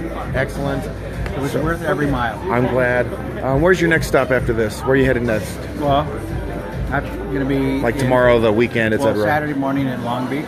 Oh, yeah? Okay. Long Beach Republicans. Remind me, are you the only Republican on the ballot so far? So far, they're really the only declared one. There's a couple of others that have pulled paperwork, but two of them are congressmen. One is a state senator, Anthony Cannella, who voted for the gasoline tax. Oh, he's dead already. And I'll never vote for that guy. Shame on him. There's a Republican in Northern California, Freeman. Unless they're campaigning in very closed areas up north, I haven't seen them down here. Mm-hmm. I'm concerned because what we've seen, especially in 2016, we saw maybe 3 or 4 Democrats and 1 Republican, and yet 2 Democrats still get in the top 2. How do you intend to get around this situation so that you are in the general election? What's your plan to get past that? It's basically focused on those 4.5 million Trump voters. Yeah. Because they've already voted, they're already registered. Okay. They voted for specific values and specific positions. So those are the positions and the values that I hold. And so I've got to outwork the Democrats. I can't out fundraise. I mean, one candidate who was the ambassador to Hungary under Obama wrote herself a check for $500,000 to start her campaign. She wrote herself a check. Okay. You know, for her campaign. So you know what? But all of them are going after the same voters, and so in an off presidential election year, you're going to have more Republicans voting, and so I'll do my part. Have you reached out to the Trump administration to help you out or to endorse you? I've talked to a couple of individuals that worked in the campaign, so I'll be doing more with them. I mean, up to this last week, we've been focusing on repealing the trash monopoly in Los Angeles. How is that going, if I may ask, really quick? Well, we went to court for a preliminary injunction on Tuesday. We filed a class action lawsuit against the city and against the Department of Sanitation for violating Proposition 218. So that is proceeding through the courts. We have our next court date is December 15th. Okay. We did something kind of bold. We filed for an injunction to stop it until we have our trial. Unfortunately, the judge didn't see any reason to prematurely stop it. So what's really going good about it is that now everyone knows about it. Excellent. People are getting their rates increased from say $1,700 a month to $9,000 a month. It's outrageous. And so I want you to be able to. So really quick, you've reached out to like campaign officials for the Trump campaign. You reached out to them. Yeah, people that worked in this campaign, like Trevor, some of those that ran his campaign here in California. Last question: do you have a favorite for governor here in the state of California? You know, I met Travis. I wasn't that impressed with Travis. Okay, why? Well, because when we were in Anaheim, somebody asked him about immigration, and he started off by saying we're a nation of immigrants. Wrong thing. I mean, that's the gasoline tax that he's opposing, that's great. Cox, I've heard of, I haven't met Cox. Oh, you haven't met him? No. Okay. How about anybody else? Laura Smith, Stasi? Laura's working her ass off, you know, and so whoever makes the cutoff, I'm going to support. Okay. Makes sense to me. Thank you very much. Thank you. And community involvement includes leadership positions in the California and National Association of Realtors, and he has served in multiple capacities, including the 2011 president of the Inland Valley Association of Realtors. He has also served on Mayor's At Home and Riverside Committee in adult leadership roles for the Boy Scouts of America, and headed neighborhood cleanup campaigns and blood drives. Outside of the public eye, my dad serves God and his family. He has been married to Shelley since 1984 and is a loving father to my sister and I. As children, we spent many father-daughter days at the office, and now my sister and I both followed in his footsteps and are hard-working realtors also. One hobby my parents enjoy together is the breeding, training, and showing of American quarter horses, but his passion is helping people. I'd like to introduce my father, Doug Shepherd. One of the great joys in life is having adult children that are outstanding human beings, and that's one of them right there, Lindsay Shepherd. Lindsay, I can't get I love her husband, but I keep calling her Lindsay Shepherd. She's a Folsom, but she's still a Shepherd. I am so excited to be here. I'm so happy to be here in this great gathering. You know, I have had opportunities to talk about many venues in front of many people. I ran for Congress. This is the second time I'm running for Congress in the 41st District.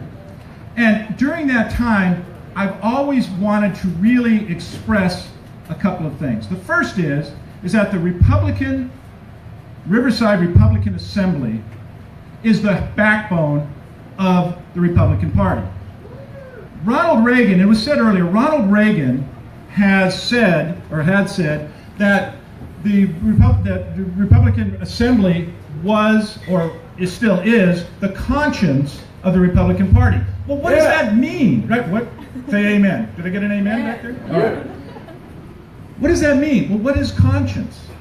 It is that small voice, that urging, that keeps us on track and tells us if something is righteous or something is wrong. Isn't that true? Some of us will call that maybe the Holy Ghost, the Holy Spirit, but it keeps us on track. Today, we're hearing from a number of candidates, and the issues are clear. Ms. Smith gave the issues very clear, and I couldn't agree more with her. But my message today is we need to do it together. We need to, when I look out on this assembly, on this group, it is up to us to go out and make sure that the candidates that represent our values, our way of thinking, our lifestyles are supported. When I ran last time, I learned something very important. I learned that hard work is often noticed, but not always rewarded. Quite frankly, we put together a great, diverse group of hard-working people. Kevin was one of them, and I'm so proud to have met him and be associated with him. And people like that. And we worked hard, and we knocked doors, and we went out, and we got the message out. But you know what? Some of us in our party said, your numbers aren't there, kid. You know what? You look good. You got congressional hair. You should be part of this. You know, you should get elected. But we're not going to help you. So I learned a couple of things. That establishment parties may or may not help us. But what is important is that in the 41st District, today, this is where we live. This is where we do business. This is where we raise our families. And the important thing to know is that when we make decisions on where to put our time, money, and energy, we need to make good decisions. So I'm going to ask you several times tonight, and these candidates are going to ask you to be involved. Be involved in this candidacy and this election cycle in many ways. One, you either invest your time or your dime or both. Your candidates need your time. Your candidates, your people that are taking their time, energy, putting their sacred honors. And believe me, I understand what Aji was talking about. I've been called a Nazi. I've been called all kinds of things simply because I supported our president. But I'm saying that we need your support. Now, I know I'm talking to the choir here a little bit, but I need your support. What does that mean? It means that when you're out, you need to not just say, hey, talk politics, and say, hey, this is what we believe, but we need your support. We need you to shake somebody's hand for us. And we need you to say, will you get involved? Will you be part of the solution? Will you join the team in many, many ways? We had an amazing thing happen here just recently in our campaign, in the 2016 campaign. Somebody that was elected president that had never held an elected office before. That's amazing. It's the first one in presidency. Never held any elected office. And today, you'll see people here that had never held an elected office before. I certainly didn't. I never held an elected office because you know why?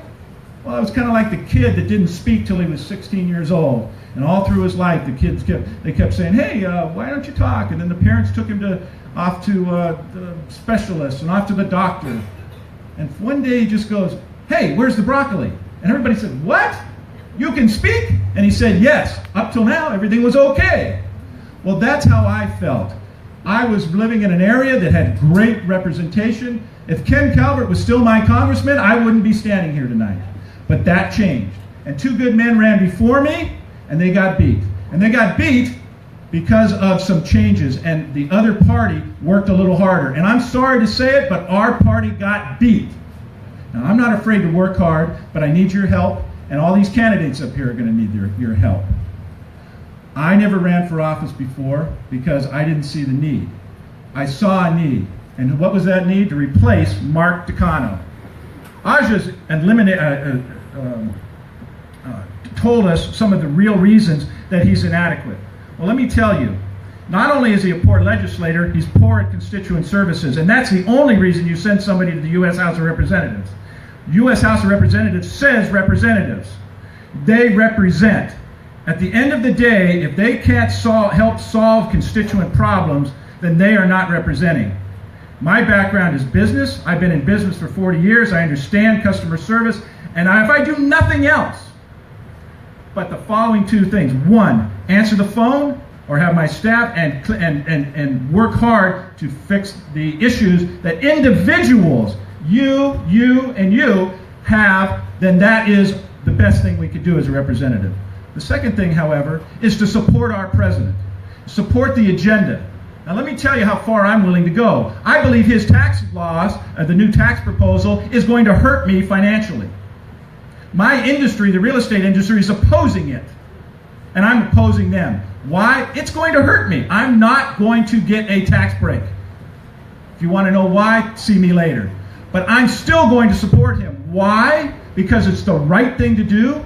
It's the right time to do it. And it will lead to further wins. If you want to win, then let's go support an agenda that is supported by the majority of Republicans and non-Republicans. Let me finish with this. I'm not a Republican because I'm conservative. Or actually, I'm not conservative because I'm a Republican. I'm a Republican because I'm conservative. And why am I conservative? Because over the years, I have lived a conservative life and it has paid off. I have understood that a 35-year marriage is important. I have understood that doing the right thing in business is correct. I understood that those things will benefit all. When I sign both sides of the paycheck, when I employ people, when I help them reach their goals, those are conservative ideals. But I also learned that when big government gets involved, when they overregulate, overtax, that hurts not just me, but it hurts my employees and it hurts my customers. So when I say I support the president's agenda, I support it even when it isn't comfortable for me. Let me tell you something. Our opponent, my opponent, went to Harvard. I think you have to get that high in education to get that dumb. Because in reality, there's no wisdom there. When he votes against things, he's voting because he's a career politician. When Aja says that he votes against veterans, it's because he doesn't understand the issues. He doesn't have wisdom. My life experience has brought me wisdom. So whatever the issues will change. But wisdom is what you're looking for in a representative. So ladies and gentlemen, at the end of tonight, you have to make a decision. Are you going to support these candidates in more than just words? Are you going to get out and join them on the streets? Are you going to get out and give them your money? And I understand it's hard-earned money, and I understand it's not tax deductible. That means that you're going to make a decision to give money on principle only, and because you believe in something, that's important. That's how you change things. Let me tell you, the last election, I got a support of 80,000 people, and I have to tell you, he raised about $1 million. I put about 150 of my own money into it and raised another 100,000. If I had had another 200,000, I could have told his story better, and we would have probably won. Because he has a terrible story. What I need is 80,000 people to give me $100, and we'll make a difference. Now, it's crass to talk about money, but grow up, America. Grow up, constituents. Get out there. Put your time, your money in place. I don't have the time anymore to sugarcoat anything. You want to win? That's how you win. These guys are going to tell you what the issues are. Asha told you what the issues are. I agree 100%. But if you want to win, if you want to put somebody that shares your values, then you have to step up. Are you with us? Yeah. No. Are you with us? Yeah! All right, then be with us. Now, that's a great yell, but the next thing you have to do is put in action. Why do we care about this president? It's not what he tweets. It's not what he says. It's what he does. Yeah. He puts Supreme Court justices that uphold our values. What else does he do? He keeps his promises as best he can. He lowers our taxes. That's what you need to do. Step up, take action, and we will win. Yeah. God bless you. God bless your involvement.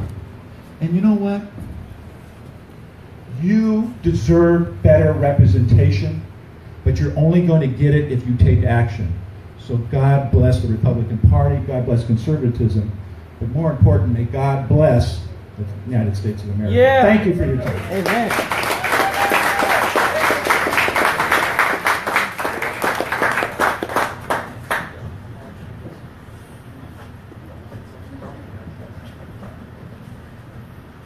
Hey, good evening. Sean Flynn here. First of all, thank you for saying all that. It is sometimes hard being a candidate.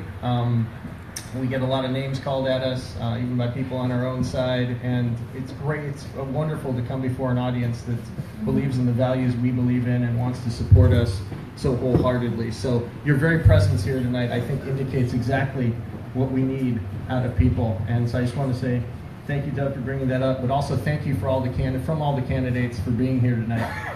So my name is Sean Flynn. I am a candidate for the 31st Congressional District, which is just up north on the 215. And I'm running because I see, actually, in a strange way, a lot of potential. There's a lot of potential because American greatness, American prosperity has been held down and suppressed for so many years by central planners, by people who don't want us saying God, by people who don't believe in liberty and free people, and the idea that people can rule themselves and don't need intellectual betters from Harvard to tell them how to run and live their lives. So let's talk a little bit about greatness being suppressed.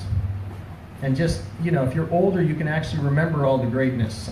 Some people, I've got college students, I'm a college professor and economist, they don't know how good it was, right? If you're not old enough to remember, say, the late 90s, you've never seen the American economy boom in your lifetime. If you're younger than 60, you can't remember a time when it was possible to put yourself through college, working a job on the side and not take on even a penny of debt. I've got former students now in their 30s, 20s who are $200,000-$300,000 in debt. And these are the kids who did everything we asked them to do. They got through high school, they went to college, they went to graduate school, and they want now to take everything they've learned, and a lot of them were in the military too, take everything they've learned and build a better life, right? They're middle-aged now, prime time, but you can't buy a house if you're already $300,000 in student loan debt. You can't start a business. And for many of them, they can't even afford to start a family. They can't afford children. And there will literally be no future for America if we don't have children. So on this Veterans Day, in the same way, I want to say thank you. We've already said thank you, and we will again on Saturday to all our veterans. I was grateful to have been raised by two of them. My dad served in World War II in the Pacific. My mom became a lieutenant commander in the United States Navy, but the story is more interesting because she was born abroad. I was born in the Philippines. She came here for education. She became an eye surgeon, served in the Navy, and I'm so proud of her. And yes, she was a legal immigrant. Yeah. And so I want to tell you though about the America we wandered into. It was actually Jimmy Carter's America. And when I talk about greatness being suppressed, you don't have to look very far back in our history to see the last time it was really stepped on. And so we came in '77. I was 4 years old, first time I stepped foot in America. And there was stagflation. There was high unemployment. And we actually had the President of the United States who, would very soon go on to not do anything about the hostage crisis, who would boycott the Olympics as our robust response to Soviet aggression, who would give away the Panama Canal. Boo. This guy actually got on television, and you may remember this, and for those of you who are younger, you can look it up on YouTube, the famous Malays in America speech, where he actually got on TV and told Americans that the prosperity was over. The good times were over. America was, you just had to suck it up and expect to be unemployed, living on welfare, having the government run your life. Fortunately, there was a man named Ronald Reagan who didn't believe that. He believed in the fundamentals. He believed in God and the Constitution and the simple idea that we could rule our own lives. And so he came in. And he also had the original Make America Great hats, right? That was Ronald Reagan. And he came in and everything changed. And I remember this very personally because we were actually not very well off when I was a kid. We came back, the economy was lousy.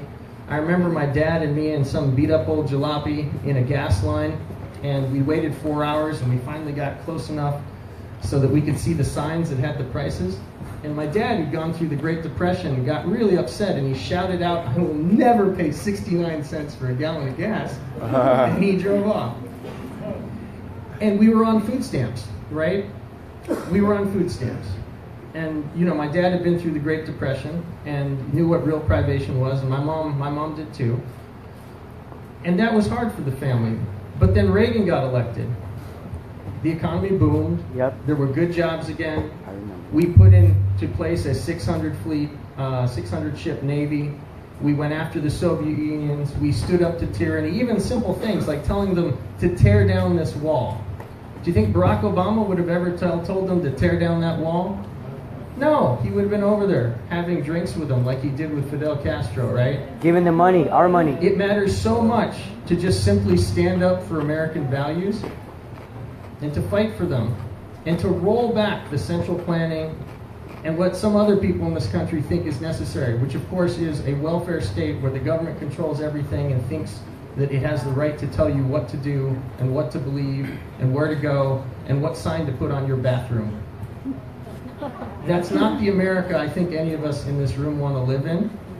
And so let me just say, continuing on with this theme about American greatness being suppressed and how much opportunity there is, if you looked around in 1979 when Carter was at full steam, you might have believed him that it was game over, that American greatness was suppressed, that this was totally a thing of the past.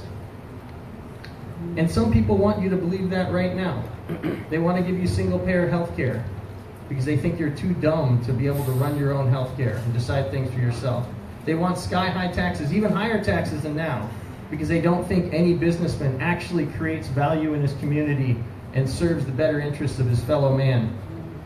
I'm reminded of a joke Reagan made back then, and it shows you just how bad things have gotten that you can't tell the same joke today, right? He was talking about Democrats and how they viewed the economy, and I'm an economist, and so I remember this little anecdote, and some of you probably do also, which is that if the Democrats see something moving, meaning a business, they see something moving, they tax it. If it's still moving, they regulate it. And if it stops moving, they subsidize it. Well, that was Jimmy Carter's Democratic Party. Unfortunately, the current Democratic Party, especially in Sacramento, they don't remember the subsidized part. They just want to tax it, they want to regulate it, and they want to kill it. And so let me say thank you to Doug and all the other business people out here who haven't left the state yet, who believe that we can build this back up and restore ourselves to prosperity. I'm glad you have the faith. I have the faith too, and that's why I want to go to Congress. We can return this country to prosperity. We can return this country to greatness. And let me just discuss a little bit about how we can do that. You know, Congress is now fighting right now over, they need $1.8 trillion in tax cuts or something over a 10-year horizon in order to do something or else. Well, look around at where the wastage is. Look around where the mismanagement is. And I was sitting back here, and Laura, if I may use an anecdote you told me, Laura, worked in business for many years, and she was a business major in college, and she wanted to give back to her community, so she became a teacher. She wanted to teach business and economics at the high school level. But it turns out that our educational system, which is now centrally planned from Washington, D.C., is so dysfunctional that you are not allowed to teach economics in this state unless you were a history major. Oh, brother. Right? A history major. Now, and of course, if the history majors are teaching economics, who's teaching history? Great mystery, right? And this is the kind of stupidity we're up against that is suppressing American greatness. I was so grateful that President Trump actually put into place one of his, what I thought at the time were key promises, which was that he was going to get rid of 2 regulations for every new regulation. All I can criticize him for is that I thought maybe it would be better if it was removed 10 for every new regulation. But 2 alone will cause an economic boom. And we actually know that from Ronald Reagan. We're talking a lot about tax cuts now, and we do need tax cuts, and we need to be able to keep more money in the pockets of entrepreneurs so they can grow businesses and hire more people. But the really amazing thing about the Reagan administration was there was so much deregulation. The Federal Register of Laws actually shrunk by 40% under Reagan, right? 40% less government meddling, 40% fewer stupid rules about, who can teach an economics class in high school. And that's really why the economy boomed. And so we need to get the special interest out of the way. We need to get everyone out of the way who is rigging the economy and our laws in their favor. And we need to get people into office who actually believe that you can run your own business, that you can decide what is taught in your schools, that you can decide where to pray and how to pray and what to believe again. And so I'm hoping that I can earn your support running for Congress in the 31st District. Hopefully some of you are from up there, or you've got friends. Tell them about me, Sean Flynn. Tell them that I'm going to go there and I'm going to replace Pete Aguilar.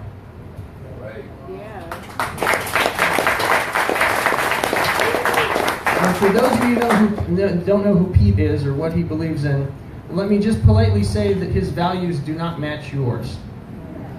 I am pro-immigrant and anti-criminal. Let me say that again. I'm pro-immigrant and anti-criminal. We just passed a so-called sanctuary city bill up in Sacramento. Boo. That all it does is protect criminals. Yep. Right? This is a party that is out of touch with your values, that it's out of touch with public safety, and that actually is potential for us. So let me circle back to the potential. Did you know that right now, if you go up to New England, there are 5 states that have Republican governors? 4. Think about that. Completely blue, Northeast, Massachusetts, New Hampshire, Vermont, 5 Republican governors. If you look around at the entire country as a whole, we're winning the fight. We are winning the battle. As a matter of fact, there's only a few holdout areas. Chicago, Seattle, San Francisco, the west side of LA, New York City, Boston. I mean, you can maybe throw in New York, New Jersey. Yep. But we're winning the battle nearly everywhere. So what you should see when you see California is not a state where the Democratic Party and the ultra-leftist progressives are in charge and dominant and are going to be lording it over for the rest of our lives. No. What you should see looking at a map, California versus the rest of the country, almost all of the rest of the country red, is a Democratic Party under siege. They've fallen back to their last bastion. We happen to be inside their castle walls, but they are under siege and they're going to fall. And they're going to fall for exactly the reasons that Doug told you. We're not just going to be upset, but we're going to be hopeful. We're going to keep the faith. We know they're going to lose, and we're going to make it happen as soon as possible, which is this cycle. So please, get out, at a minimum, vote. If you can do a little bit more, get your friends to vote. If you can do a little bit more than that, get them to vote the right way. And then if you can put out yard signs, if you can make phone calls, if you can come out to events, please do it. Because the Democrats have put their neck on the throat of California and the country for too long, and it's been thrown off nearly everywhere else, and it's going to be thrown off here too because of people like you. Thank you so much.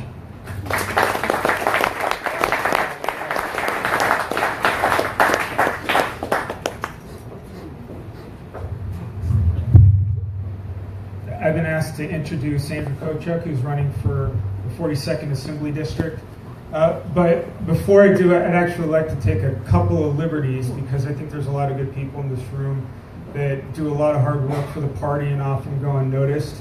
I know we have Dalton Abrams in the back, who's the president of the College Republicans. Who here was familiar with that viral video where this poor young student got his MAGA hat taken off his head and some crazy activists like running complaining about it? Matthew Vitale right over there.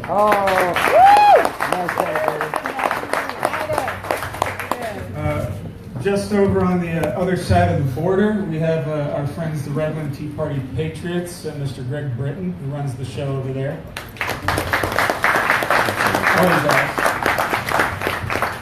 And Rhino Hunter Extraordinaire, Mr. Arthur Shaper, who puts fear in the hearts of all rhinos and Democrats. Shopper. What's that? Shopper, that's my last name. Arthur Shopper, sorry, I said it wrong. Arthur Shopper. He also goes after Democrats. He's fighting on the front lines against cities that are pushing sanctuary city bills. Does a lot of great work for the party. You can give him a hand.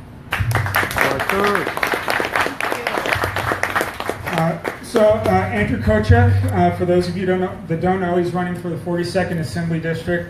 That's the seat that's currently occupied by Chad Mays. Cheating Chad. Everybody's favorite assemblyman up there. Man whore. State wrong. Andrew Kochuk is a veteran. He served in the Navy. He's a family man. He's a businessman. He runs 2 businesses right now as we speak. and he's a city councilman. He came in to San Jacinto City Council in the aftermath of 4 city council members that were indicted and thrown away in jail for embezzlement. I think there was like a laundry list of like 60 crimes that these guys did. Wow. They tossed him out. So they left the city in its wake that was in dire straits financially. Not only that, this was in 2009, 2010, so it was right in the midst of the Great Recession. You can imagine how bad it was. And Andrew came in with a new cadre of council members. And as mayor, he focused on cleaning up that city's budget, cutting spending in the district, balancing that budget, and ending deficit spending. And every budget that he passed was a balanced budget that had 0 deficit spending involved. He did a fantastic job revitalizing that community, and it's thriving right now. And when what went down with Chad Mays happened, Andrew Kochek didn't wait for somebody to ask him to run for office. It pissed him off. Yeah. And he said, "This is the time. This is my time to stand up there and not wait to see who may answer the call. If not me, who? And if not now, when?"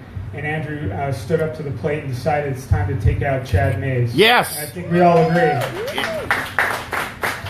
Burn him in effigy. He served in numerous organizations. It goes without saying. And more importantly, he served in civic organizations in the city council. They have all these committees. And he's got to sit in on these groups where he witnessed firsthand this swamp, this cartel of government entities that are pushing these agendas that are hell-bent on nothing less than controlling our lives.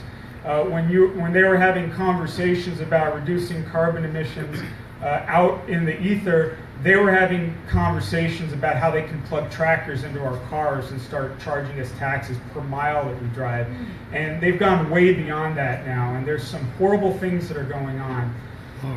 We are at war, ladies and gentlemen, and if you haven't acknowledged that, and if you don't think we are, then you are completely missing the point. You need to get out there in the front lines and fight it. Yeah. And it starts with taking out the head of the snake, and the head of Yes. that snake right now is Chad Mays. And the man that's going to do that, that's going to take out that head of the snake and drain the swamp up in Sacramento, is Andrew Kochek. Yes.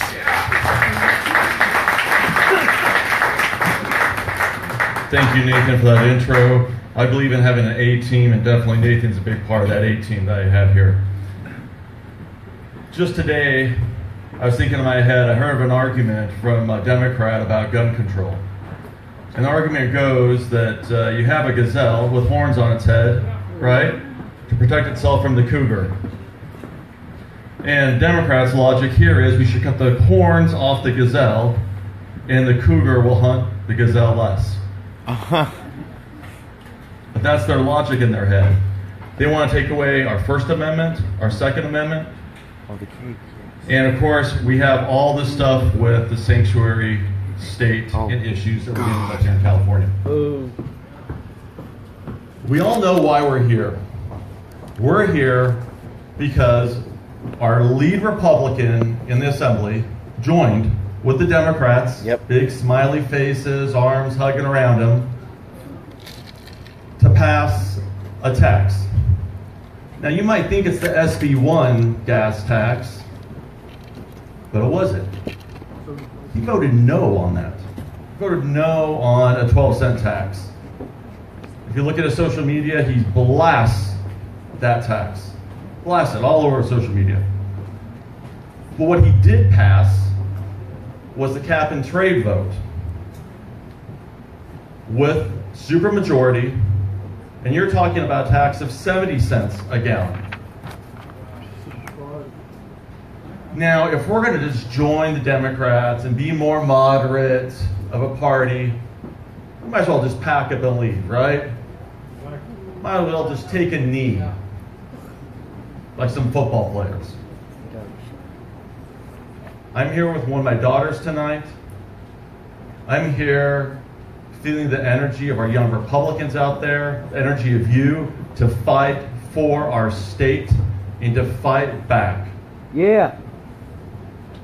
It's gone far enough right now. When I heard the 14 counties, when I heard the noise of Chad not willing to step down despite the calls from Riverside and all that started from our Riverside Party. I want to thank you for the Riverside Party for pushing that. Thank you. Yes, here, Riverside. You know, I had a call to action. I'm not one that steps up if there's already good leadership in place. It's not needed. Life's too short. But when there's a lack of leadership, in one of the districts of the most Republican districts, right?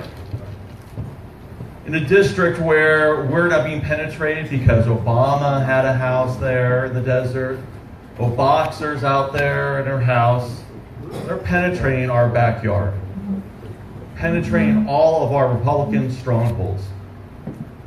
And when you see Trump win last November, yeah, our base is alive right now. Yes. Yep. I know it's corny, but the force has awakened. Yeah. It just has. And you're a part of this.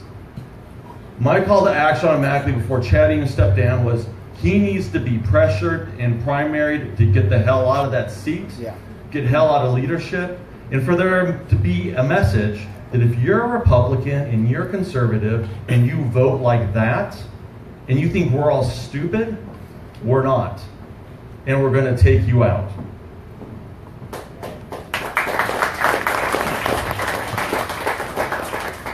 Now, the one thing that we all fight for is small businesses to flourish and drive jobs and create jobs and have that advantage to being an American, to creating a better life and a better future for everybody. For family values, right? Yes. Where we live in a world where every couple, both couples have to work to raise their family. Nope. That's how expensive it is here in California. Yep. Highest poverty level, high homeless rates. Most couples can barely afford to raise 1 or 2 children. Where do our values go? I've been married 17 years, I have 3 children, and I know that fight. For our veterans, all the bases we have here, all the World War II, the Vietnam vets, so forth, that aren't supported, where all the unions have better benefits than them or support or medical care, it's a bunch of crap. Yeah, that's terrible. I am all those things. Small business, family man, and veteran. I walk those lines. Thank you for your service. And you know what the problem is, though? Up in Sacramento, most of them don't hold 1, let alone 3 of those things up there. And they're voting to make all of our decisions. They are so out of tune. But we got to fight. You heard this message. We've got to fight. You saw it at the convention with the young Republicans. You guys heard about that, right? Yes. Awesome. We're alive. We can no longer be on the defense. And you guys know this. You guys are a part of this. We've got to be on the offense to fight this. And we will win. It can't stop here, though. It needs help. We need you behind us fighting every day out there. Walking, getting active, getting the word out. We can no longer take losses or failures out there. This is our time to win. And we can't stop. That's right. So I am Andrew Kayak. I am running for the 42nd. And you know who I want to repeal and replace? Chad Mays. Who? Chad Mays. That's right. Thank you all.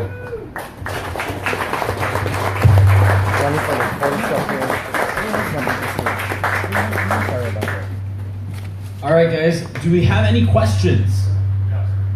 Questions?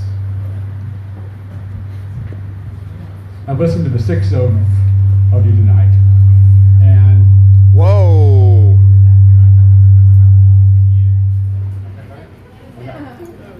I've listened to the 6 of you tonight, and much of it is stuff that a Republican would have said in 2014 and 2012 and 2010 and so on. We need to respect the Second Amendment, and we are pro-life. We're going to promote business and economic growth, and those are all good things.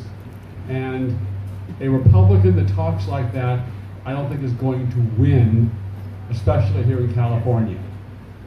2 of you, because what Donald Trump did is he was able to talk differently than any other Republican. That's why he won the nomination and was able to win the election by getting into those states of Pennsylvania, Ohio, Wisconsin, Michigan, and flipping those states. He was able to reach the working men and women of the country.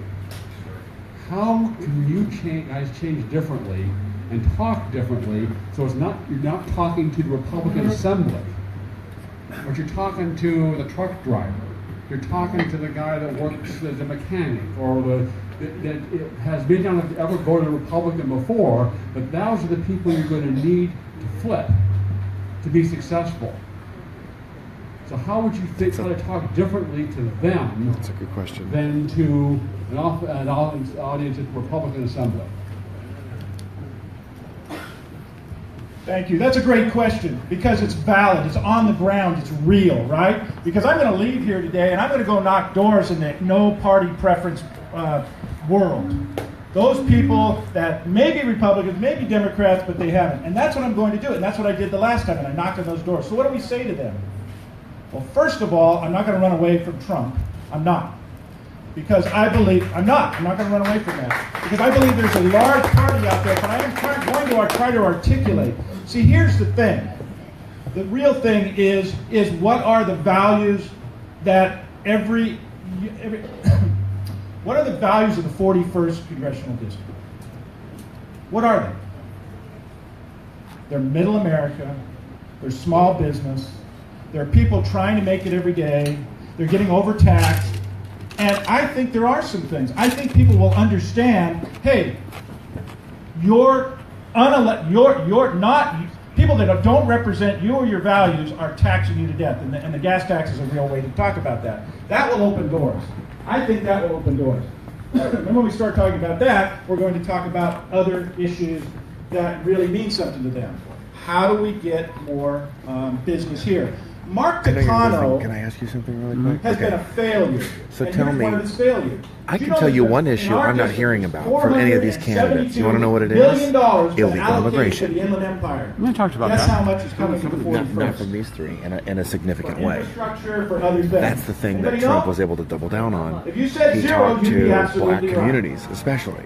People like Randy That's Fox something we're not got hearing some in this area. now. Flynn says I'm pro-immigrant and I'm Ken Calvert got it anti-criminal. there. So, but you know, Did we get it here? how No. many? Those are things The second thing I'm not hearing about is the trade deals. The manufacturing base has been decimated in this state.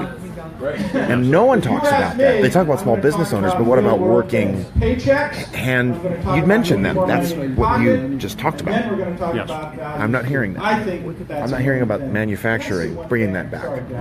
I'm hearing about jobs going to Mexico or Mexican illegals taking those jobs. Then Senator Jeff Sessions, who's a great senator, has been a terrible disappointment as Attorney General, said that the key to victory in 2016, or any other year for that matter, is proving to the working men and women of America that you will put their interests first, not the interests of the political class, first and always. I think that's true. I think that has to be done in California. It's just not, I think a Republican in California has a bigger hill to climb to make that case than maybe a Republican in. I will tell you one thing, and I just want to. But that's still the key. Talking about is honoring That was what I was trying to get at with my question.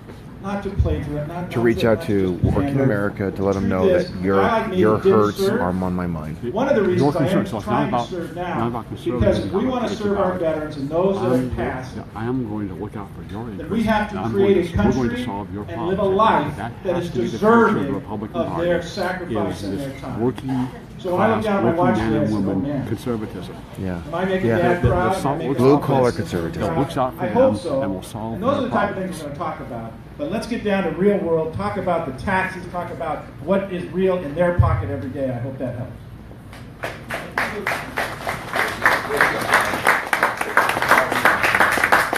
You know, it's interesting on gas catastrophe day. Can't say that 5 times straight in a row. Saturday, I was out with the Young Republicans, and we had signs across from Sabrina Cervantes' office on the street. Who is Randy And it was against Trump? amazing It's how not Randy many then. people Who? were honking their horns and cheering at us. Every Gosh, color, all every religion, he knows. driving electric vehicles, driving gas vehicles. People were engaged. Many of you were there with me. I appreciate that. Many were in San Bernardino. It's good to know. But this is just straight talk with people. You simply say, how is your quality of life today? Have any of you noticed an increase in homelessness the last 3 years? Oh God, it's terrible. Yeah. I don't hear any no's. There's no no's out there. Have anybody noticed an increase in crime the last few years? Yeah. Absolutely. Right? This is just a no-brainer conversation. And the state did that, right? They AB 109, RDA, I mean, all these eliminations, right? Where did all that money go? Did it go to build roads? Did it go to the environment? To illegal aliens. And this is your money, people, right? It's easy to understand. But the government can't have enough, so they ask for more money, which is the gas tax or SB1 or cap and trade. And do you think that's going to go to roads? No. Did you notice your paycheck go up in Texas? No. This is a very simple conversation with people. You need to all think about this, about people's lifestyle and what they're feeling right now. When they go to the store, their wives, their kids, their parents, and they're approached by the homeless, the ones that are on drugs are getting state paychecks, right?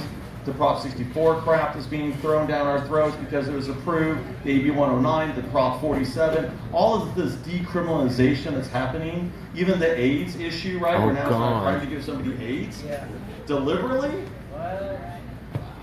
You know, it's crazy what's going on out there.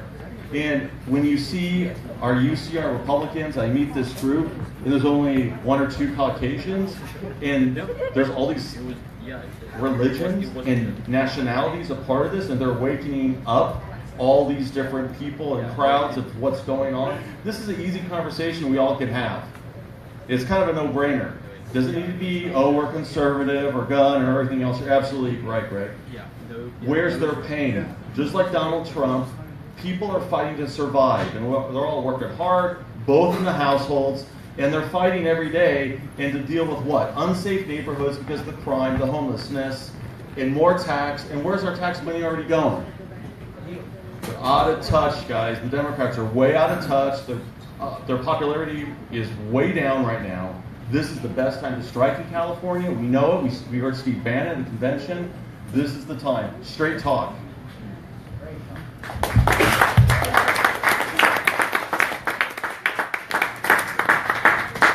So Greg, I think you bring up a great point, but virtually every other Republican candidate in the country would be dead in the water if what really made Trump successful was his messaging, his ability to get a strong voice out on Twitter, his being politically incorrect. I don't have that voice, and I never will. But I don't also think that that was actually the key to Trump's success. So I lived for 7 or 8 years in New York and got to know some people who knew Donald Trump. One had been his personal assistant for 3 years. And oddly enough, I got to know an iron worker, and he worked on several construction sites that were built by Trump. And what I found out was that Trump views himself as a guy from Queens, an ordinary guy from Queens. And, you know, at the Trump Tower, he shows up every morning, like he did before he was president, at 5:30 a.m., and he'd spend the entire first hour of his day talking to the janitors, talking to the guys in the mailroom, talking to the average employees. And he took great care of them, and he knew what was going on in their lives. He knew the names of all their kids. If he was on a construction site, he knew the name of every hard hat, even if he hadn't seen them in 2 years. And he knew their stories and their families. And if anyone's, kids got into college in his organization, the tuition would be paid. Trump would take no credit. It would just, the money would mysteriously show up. And that was the kind of guy Donald Trump was. And because of that constant contact, he wasn't some out-of-touch billionaire, right? This wasn't Jeb Bush, right? My grandfather was a senator. My father was a president. We've been oil millionaires for generations. That wasn't the guy, right? No knock on Jeb. He's a good man and he wanted to serve his country. But he wasn't talking to the janitor every morning, and Trump was. And so Trump understood just how dysfunctional this country has gotten. And you know, I got lucky. I had two really hardworking parents who made me do my homework, insisted on my getting a really good education. Have they done the made me raffle yet? Do the homework when I didn't want to. I got pushed really hard, and I had an environment that led to a lot of success, all based on the greatness of America. A lot of people haven't had all those opportunities, and the Democrats give them a bunch of lies about the solutions. What we need to do is tell them, we understand your problems, and those guys over there, they're actually just going to make the problems worse. They're going to make you poorer. They're going to make you more dependent on handouts. They're going to make it so that you and your children can't be independent. And I think the core message of Trump, the core thing that any of us can message, right? We've got 6 candidates on the stage tonight. We all talk differently. We've all got different backgrounds and different communication styles. But we can all make the case that we in this party have the solutions, that we can empower people and lift them up, right? One of my big things, I've studied a lot of healthcare, and believe it or not, the best systems in the world, implemented overseas, implemented here. Your healthcare under a free market competitive system that isn't rigged for the special interests and the drug manufacturers, you should be paying 75% less. We can also go back to the policies in higher education and vocational training that we had in the 50s, 60s, and 70s, where a kid working a summer job at Disneyland, a minimum wage summer job at Disneyland, could pay the entire next year's tuition at USC. This is all possible. These are our solutions. We can lift people up. But unless we get that message across, and I'll do it one way, Andrew will do it a different way, Doug will do it a different way, Ms. Smith will do it a different way, unless we get that message out that we are the party of solutions. Not just some party that's conservative and funny-duddy and we hold on to the past. And I actually loved your point about, you can't keep presenting the same stuff that worked 10 years ago or 5 years ago. But what always works is getting the point across that our values are the solution to help people lift up their own lives and prosper. And I believe if we can get that across, and all of us in our different ways, we're going to win this election, we're going to win the state back, yeah. We're going to save millions of lives, both literally because people will be able to live longer, healthier lives, and more metaphorically in the sense that kids will finally get an education. They'll learn economics from someone who knows economics, not from a history teacher, right? They'll be able to flourish in ways that have been completely suppressed, and if we can get that across, we're guaranteed to win. Thank you. All right, thank you for that, guys. I actually have a question, and since I'm holding the microphone, I'm going to ask it. So this is really for all three of you. I mean, I guess it's targeted a little bit more towards Sean and Doug, seeing as you guys are running on a national level. Andrew, feel free to chime in.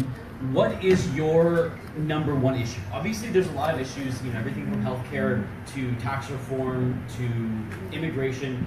What will be your number one focus when and if you take office?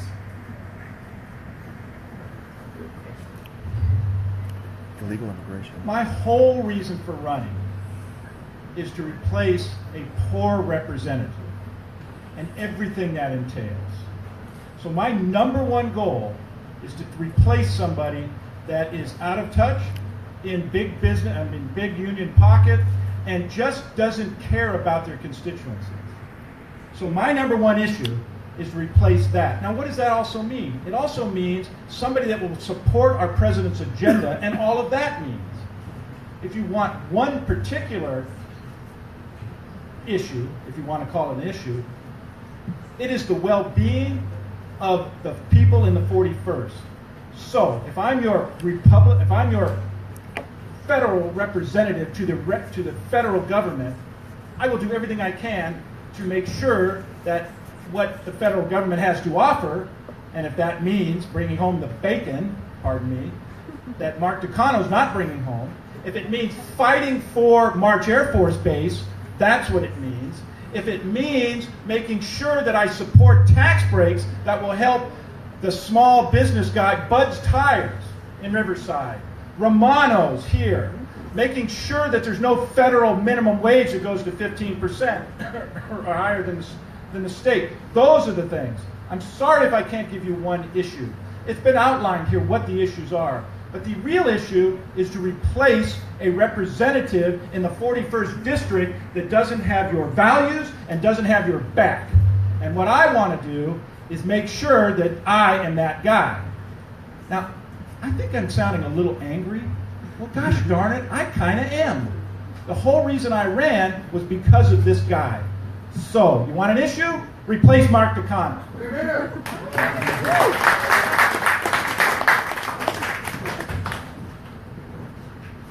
So this is really easy for me. My objective is to provide new leadership up in Sacramento. And the objective, of course, is three-stool leg, which is transparency, reduction of taxes, and reduction of regulation. And I'm going to do that by repealing and replacing who? Chad Mays. Who? Chad Mays. Come on. You guys know. Thank you. Yes. So, you know, I'm glad we have someone like this who's going to go in Sacramento to fight for us. I'm glad we got someone like this who wants to go to Washington, D.C. just like I do. And to answer your question, you know, you have to choose your battles appropriately, the office you're going to be holding. And so I want to attack two federal problems. I mean, they broadly go under the heading of prosperity, but, you know, you could call them jobs and education. And in particular, with respect to jobs, you got to look around the economy, and if you only have a high school degree in America, your wages are now 25% lower than they were a generation ago. That's if you still have a job, because a lot of those people can't find work. But if you're still lucky enough to have a job, your wages have gone down 25%, while at the same time, policies instituted by people in the other party have caused the cost of housing to skyrocket, the cost of higher education and vocational training to skyrocket, the cost of healthcare to skyrocket. They've made it impossible for the average person in America to get by working no matter how hard they want to work. And so then you got to look for solutions, right? I said earlier, people have to know that we're the party with the solutions.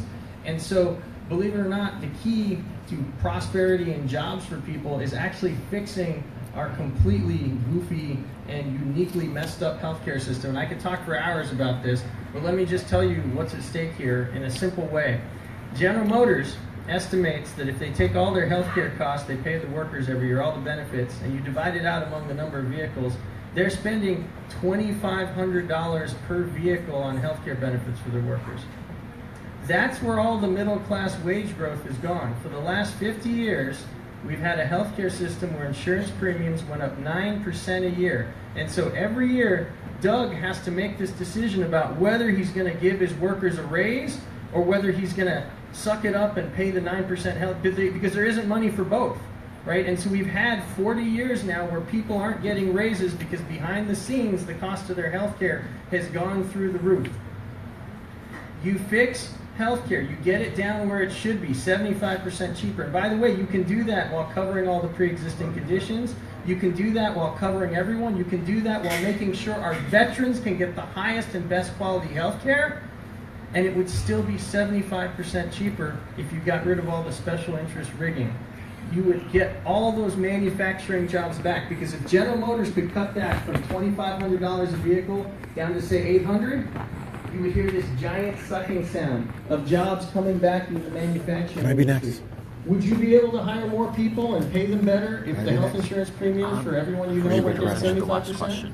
Okay, then I'm. Would it be a tsunami? Right? Would you be able to reinvest in your workers? Would you be able to compete with the Chinese? Yes.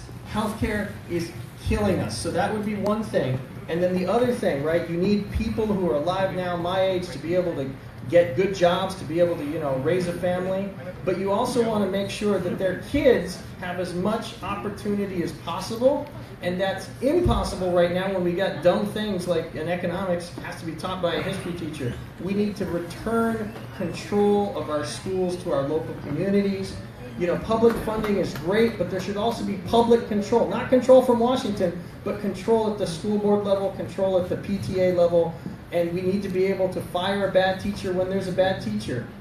We need to hire only the best teachers. And here, let me leave you with a statistic. There's a guy at Stanford, an education economist, and he crunched the numbers. He looked at all the data we've got now from No Child Left Behind, because we test all the kids and we know who their teachers are, so we can tell which teachers aren't doing a good enough job. Let me just make. Believe it or not, You could eliminate Let me talk the to Kevin then. black-white educational achievement gap, right? The black-white educational achievement gap, which is now massive, right? The black dropout rate is like 4 times as high and things like that. You could eliminate it in 8 years if you could just fire the low-quality teachers and replace them with average quality. Not even great teachers, Oh, right? that's why. But we You're can't supposed to be do out of that here right now. right?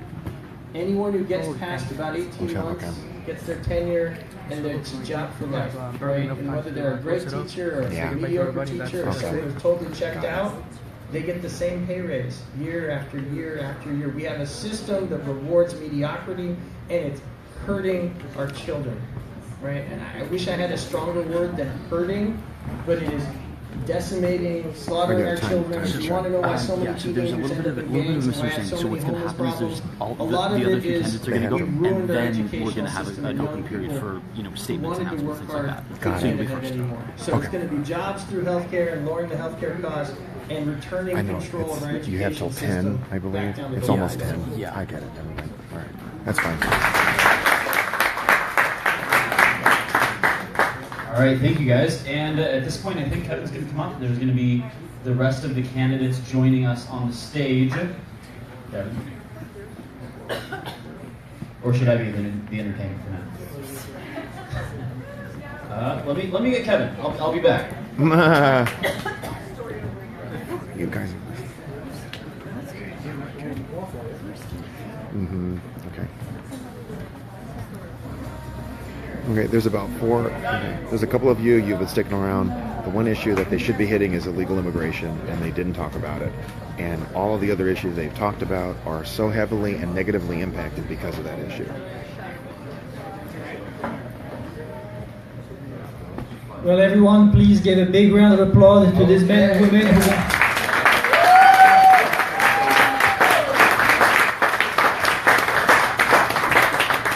they're going to put all their time and so much energy into those battles next year, and I hope we can help them out and have them represent us in the future.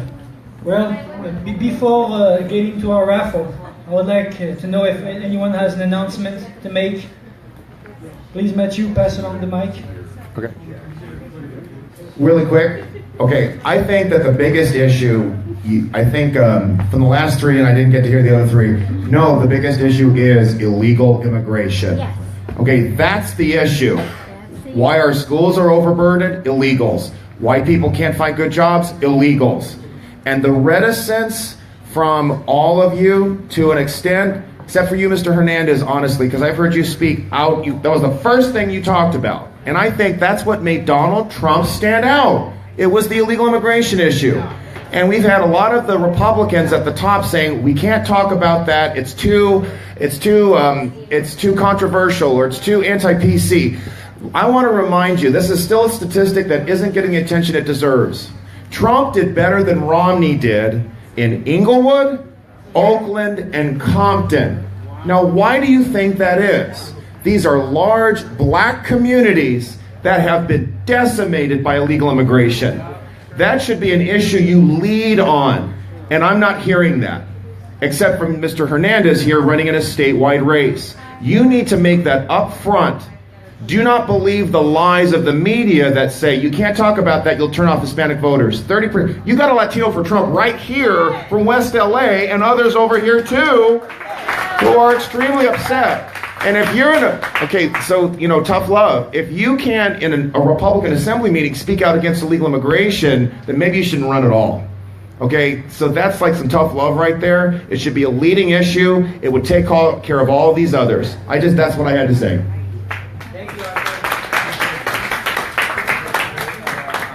Okay, so,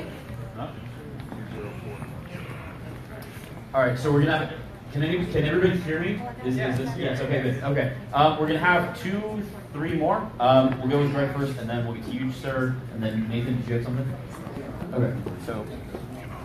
Very quickly here, the Residency Party Patriots, in connection with the United IE Conservative Coalition that your group is part of, we have our annual Christmas party coming up on December 14th. It's going to be a great event, and we have a lot of fun there. Our lead speaker will be Evan Sayed. He's going to be following up. He's a comedian. He's also a serious commentator, and he's going to be following up on his article about how Donald Trump is I mean, that was the first issue. wartime I mean, president 80% in of the Californians Ocean oppose War sanctuary city. on our side. That should be we have, the Christmas first thing carols, everybody's and we talking have about. Goat Creek appetizers for everyone. It's going to be a really, really great event.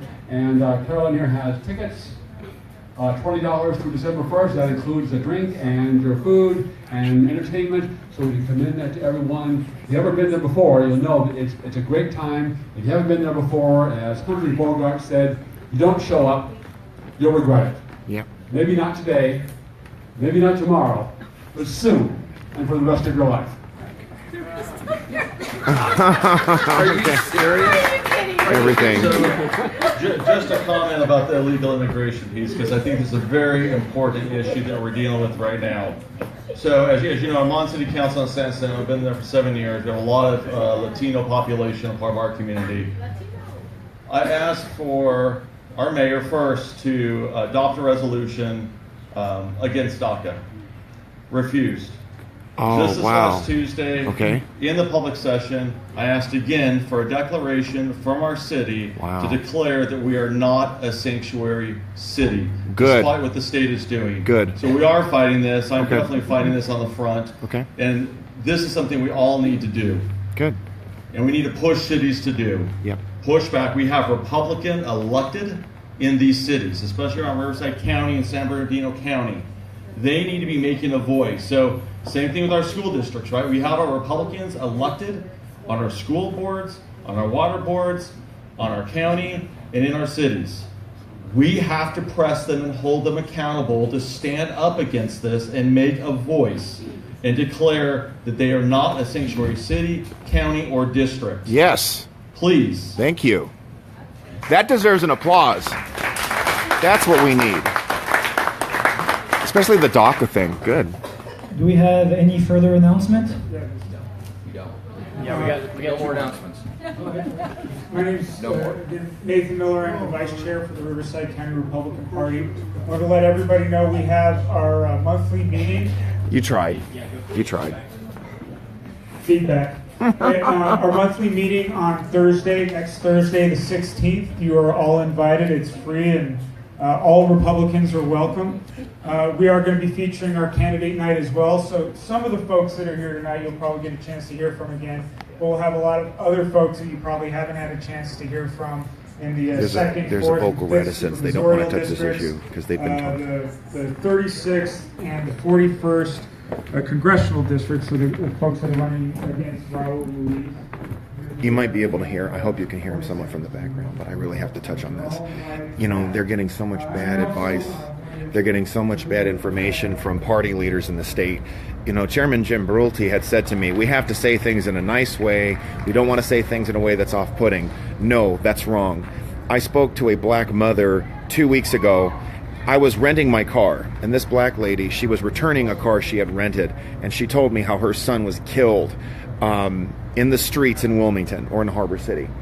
And I've learned how in Harbor City there were gangs, illegal alien gangs were firebombing homes of black residents. These are sensitive, deeply important issues that have been all but ignored. You know, we have many communities, especially minority ones, which want to speak out for Trump, which want to speak out for secure borders, which don't want illegal immigration, which don't like sanctuary cities. But you've got the candidates and the consultants, they just pay attention to the media. The media won't talk about this massive opposition. These things have to be talked about. So to have Koychek being able to talk about these things is important. To have opposition to DACA, opposition to amnesty, opposition to sanctuary city, these should be front and central issues. Everywhere I've gone to, everywhere I've talked with people about issues, illegal immigration is the thing they're talking about. That's the thing on their minds. We need to pay attention to the chatter that's going on in the coffee shops, that's going on in the fast food places. Those are the issues that candidates need to be attending. They're not even talking about just why are the taxes going up to subsidize the illegals. That's the core issue, that this state has no borders and that our elected officials care more about the invaders than they do about the citizens.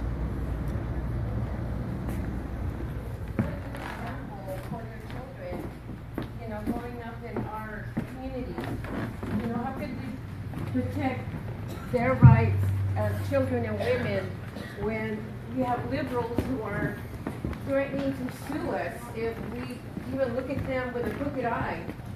and the resources that are being drained. It's not just the Latinos. If you have a lot of Japanese, what are they? Asians that come from, I don't know, China at the mall, pregnant, 16 of them at one time, pushing baby carts. They're here with visas. That's another drain. That's something you guys don't talk about. San Gabriel Valley, there was a big scandal with Can that. I just say something? We've had some this address this immigrant, illegal immigration. First of all, I'm the son of an immigrant. We're not against immigration, right? No. We're against illegal immigration. And we need, but we do need to lower the level. Illegal immigration criminals, illegal immigrant criminals that are here, right? So we need to get rid of them. Now, if we don't talk about it here in your group or don't bring enough to you, let me tell you this. We support that. I support the wall. We support Trump's agenda. But here's what we need. We need you to get out there and knock doors in South Moreno Valley and in Paris. Let me tell you something. When I ran, I was the only one who showed up at a mosque here in Riverside. That's what had to happen. There was a table, and it had Doug Shepard, and it had Mark DeCano. And I sat down in front of my game and answered questions for an hour and a half. And you know what they asked me? Do you think there's Islamic phobia in Riverside? What do you think of jihad? And I had the courage to answer those questions, and they didn't like them. One of them, I told them, hey, you know what? Yeah, there's Islamic phobia, but you're not the first group to ever be discriminated against. What we have to do is work together. Are you willing to denounce terrorism and death? And I asked those questions. Good. So if you ask if we're doing the right thing and we're out there, yeah, but we're doing it with courage. Good. Let me tell you, it's your time to stand up and do the same thing. Will you come knock doors with me in Paris and knock on doors in a community that voted almost all Democratic? Will you? Because that's what I need. Look at they got fired up. Did you see that? That's what he needs. See, it's the immigration because issue. In my district, we're 30% Democratic. But I don't believe that those Democrats want to vote that way. Is immigration an issue to them? Yes, it is. And we'll talk frank and blunt to them about it. But I need your support, and I need you to come out and do it. And ask those questions Legal immigration is much to of a problem. people that you don't think look like you. You know, or if Gary sound like Miller you, had talked about it, he or wouldn't have think run they away like a agree with you. chicken. So come on out, help us, sign up. Wouldn't it have been here. better I if Gary had support stayed the here? back. We'll pass them out, hit the website, When say you're all talking volunteer, about and come how out. if you have a And high I school have some little education, your envelopes back wages there, are and I'm sure down. you all Why? know. 'Cause Got it's envelopes illegal. for Well, donations? That's part of it. No, it's a big Andrew, part. could you use some money? Trade deals. Could you use some It's an money? immigration issue. That's where it hits the 40 road. million You want to legal talk? You want to immigrants in solve addition these to the things? illegals. Let's Exactly. be bold. Give me Yeah, the I agree. tools It's to go out and immigration. tell this We gotta story lower it, over too. and over again. It's the RAISE People Act. that aren't just listening to me. But Good, this fired him up, May or may not have finally. voted for us last time, but now are changing some minds. And that's what I think about that. Thanks. Good, we finally fired him up. This is the issue that needed to be touched on. That's what you need to lead on. To answer, can you hear me? To answer those questions, when I first started speaking, I said I took an oath of office to defend the Constitution of the United States. I am totally against Sharia law. It is unconstitutional. Good. That's number one. There you We go. talk about the borders. I said the borders, we need more than a wall. Our men and women at the borders, they need technology and more people at the borders to secure our borders. A lot of those Muslims that you see, they're refugees. Now, That's the a problem problem. that I have, when we brought a lot of the refugees, they left Christians behind in the Middle East. Yep. In the camps, and they're getting murdered. Yep. The Yazidi people as well. And that's what the United States House of Representatives, they need to declare a genocide on Christians Yeah. in the Middle East. Yes. Because I see it all the time. You know, I'm a Aguilar Christian. voted I against the believe in refugees my Lord Jesus because it was Christ. such a sensitive issue. Aguilar voted against it. So did Janice Hahn, by the way. Crazy liberal Janice Hahn. Back in Lebanon. I know Aguilar people probably who just got aren't permission from Middle Pelosi Eastern, to do so, and so he they could are look good back in Christians. the home district. But that's the point. He had to look good, didn't he? Barack Obama would not let Christians come Anything over else? here Go ahead. from the Middle East. If his So a vote lot had of been those needed, people that he you would have voted see the other way. That are Middle Eastern, Well, they're refugees, that would have really hurt but him. They're not, they left the Christians Well, I'm sorry, behind. okay. But like I said, I defend and support the Constitution of the United States, and my oath of office does not expire, and Sharia law is against the Constitution. Good. And I will never support that. I know the issues, and I've seen them too. I've seen people from different countries who come here, because I live in the homeowners, I sit on my board, and we had people who called ICE in different agencies because they were having the babies here. And guess what? Until somebody tells the Supreme Court or brings a lawsuit to really define the 14th Amendment. Yes. Amen. That's right. Because the 14th Amendment was meant for black slaves. Yes. It was not meant for anybody else so we can gain our citizenship, my ancestors. Amen. Thank you. The court case that the Democrats constantly use is for a court, it was a case from a Chinese immigrant whose family that was given permission to come to the United States. Unfortunately, the long story short, he went back and tried to come back. And he had to prove, no, my family was legally invited here. Yeah. Until the Supreme Court defines the 14th Amendment, that's how a lot of it will stop. And that's what I have to say. All right, Thank you. Thank you very much.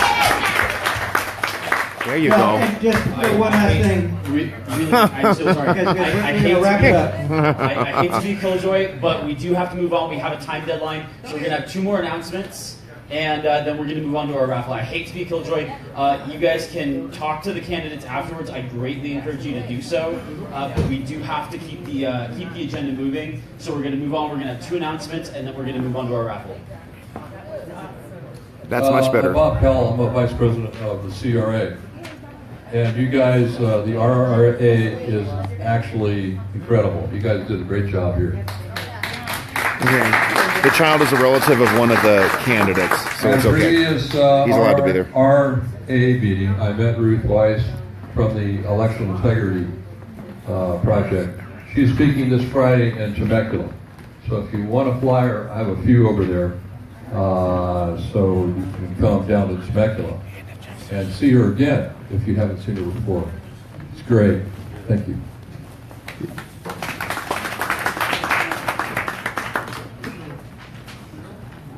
I just wanted to remind you to sign the petition that's here if you are in favor of the repeal of the top 2 candidates open primary law. I don't think we want to go through another election where we have 34 candidates running for the United States Senate, and the top 2 candidates who won with the most votes are members of the same party. Yeah. If you want to get back to That's the representative Republican. government, please sign this petition. On another note, again, my name is Tom Palzer, and I hope to be here perhaps next month speaking to you. I'm running for the United States Senate against Dianne Feinstein. So you'll also notice that Sean Flynn didn't say anything. Sean Flynn said nothing about the illegal immigration issue. Not only To the the best of my knowledge, I ballot didn't say candidates, but anything. also in Congress. So For those I of you really jumping in, this is the appreciate Riverside these people Republican talking tonight Assembly with meeting. There's a sincerity, candidate their forum, knowledge, and I I think just asked all about of the them did immigration a issue. job I in called them out on it. They all started what's being speaking. done right now, anything is better than what's being done right now. Thank you very much, and please come up here when you have the time and sign the petition. Thank you.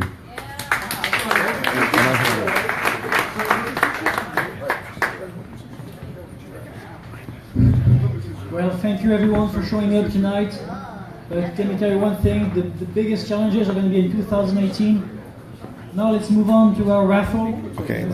It's our youngest member who's going to pick the 2 lucky winners of a MAGA hat. Yes, I want one.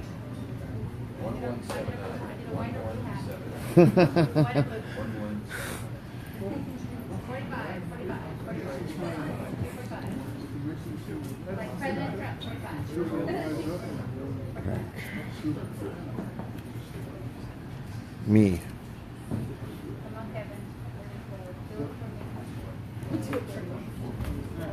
Oh my God, this is my birth. 2491177. Oh! That's not mine. No way. No. This is my birthday, December 8th. December 8th. This is my birthday. Yay, Alice! Way to go, Alice. You wear that man, buddy. Wear it with pride. Next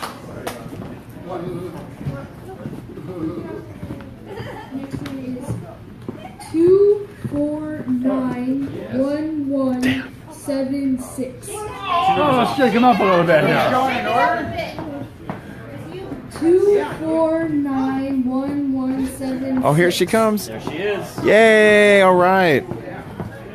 Do you have any more hats? It goes in the order. Over the order. Deborah, is she here? She here? Oh, great. Congratulations.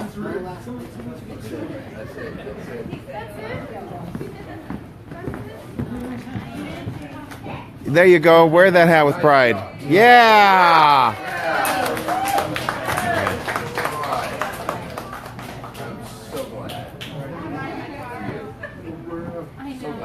Yes, of course. Now follow them to their cars, and you take care of the rest. Well, thank you, everyone. I call this banquet adjourned. All right, thank you very much. Looking forward to 2018. We meet every second Monday of the month, usually in Riverside. Have a blessed evening. Thank you very much. Thank you.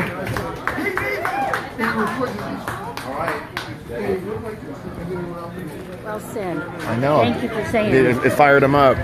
I was talking about it outside. The problem is that the party leaders look at media and consultants and say, don't touch that or compromise. They're not listening to the working people who are decimated by this stuff. And that's the point. And because I'm in Cudahy and Huntington Park, there are Trump supporters and anti-sanctuary people. They're there. But they can't speak out because they'll get chicken heads on their doorstep.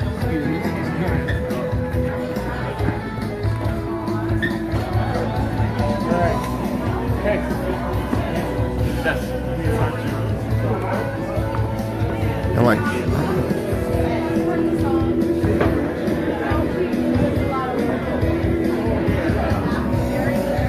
all right, folks. I'm going to wrap this up, everybody. Let me just focus on that. Thanks for following along. I'll have this uploaded to YouTube later on.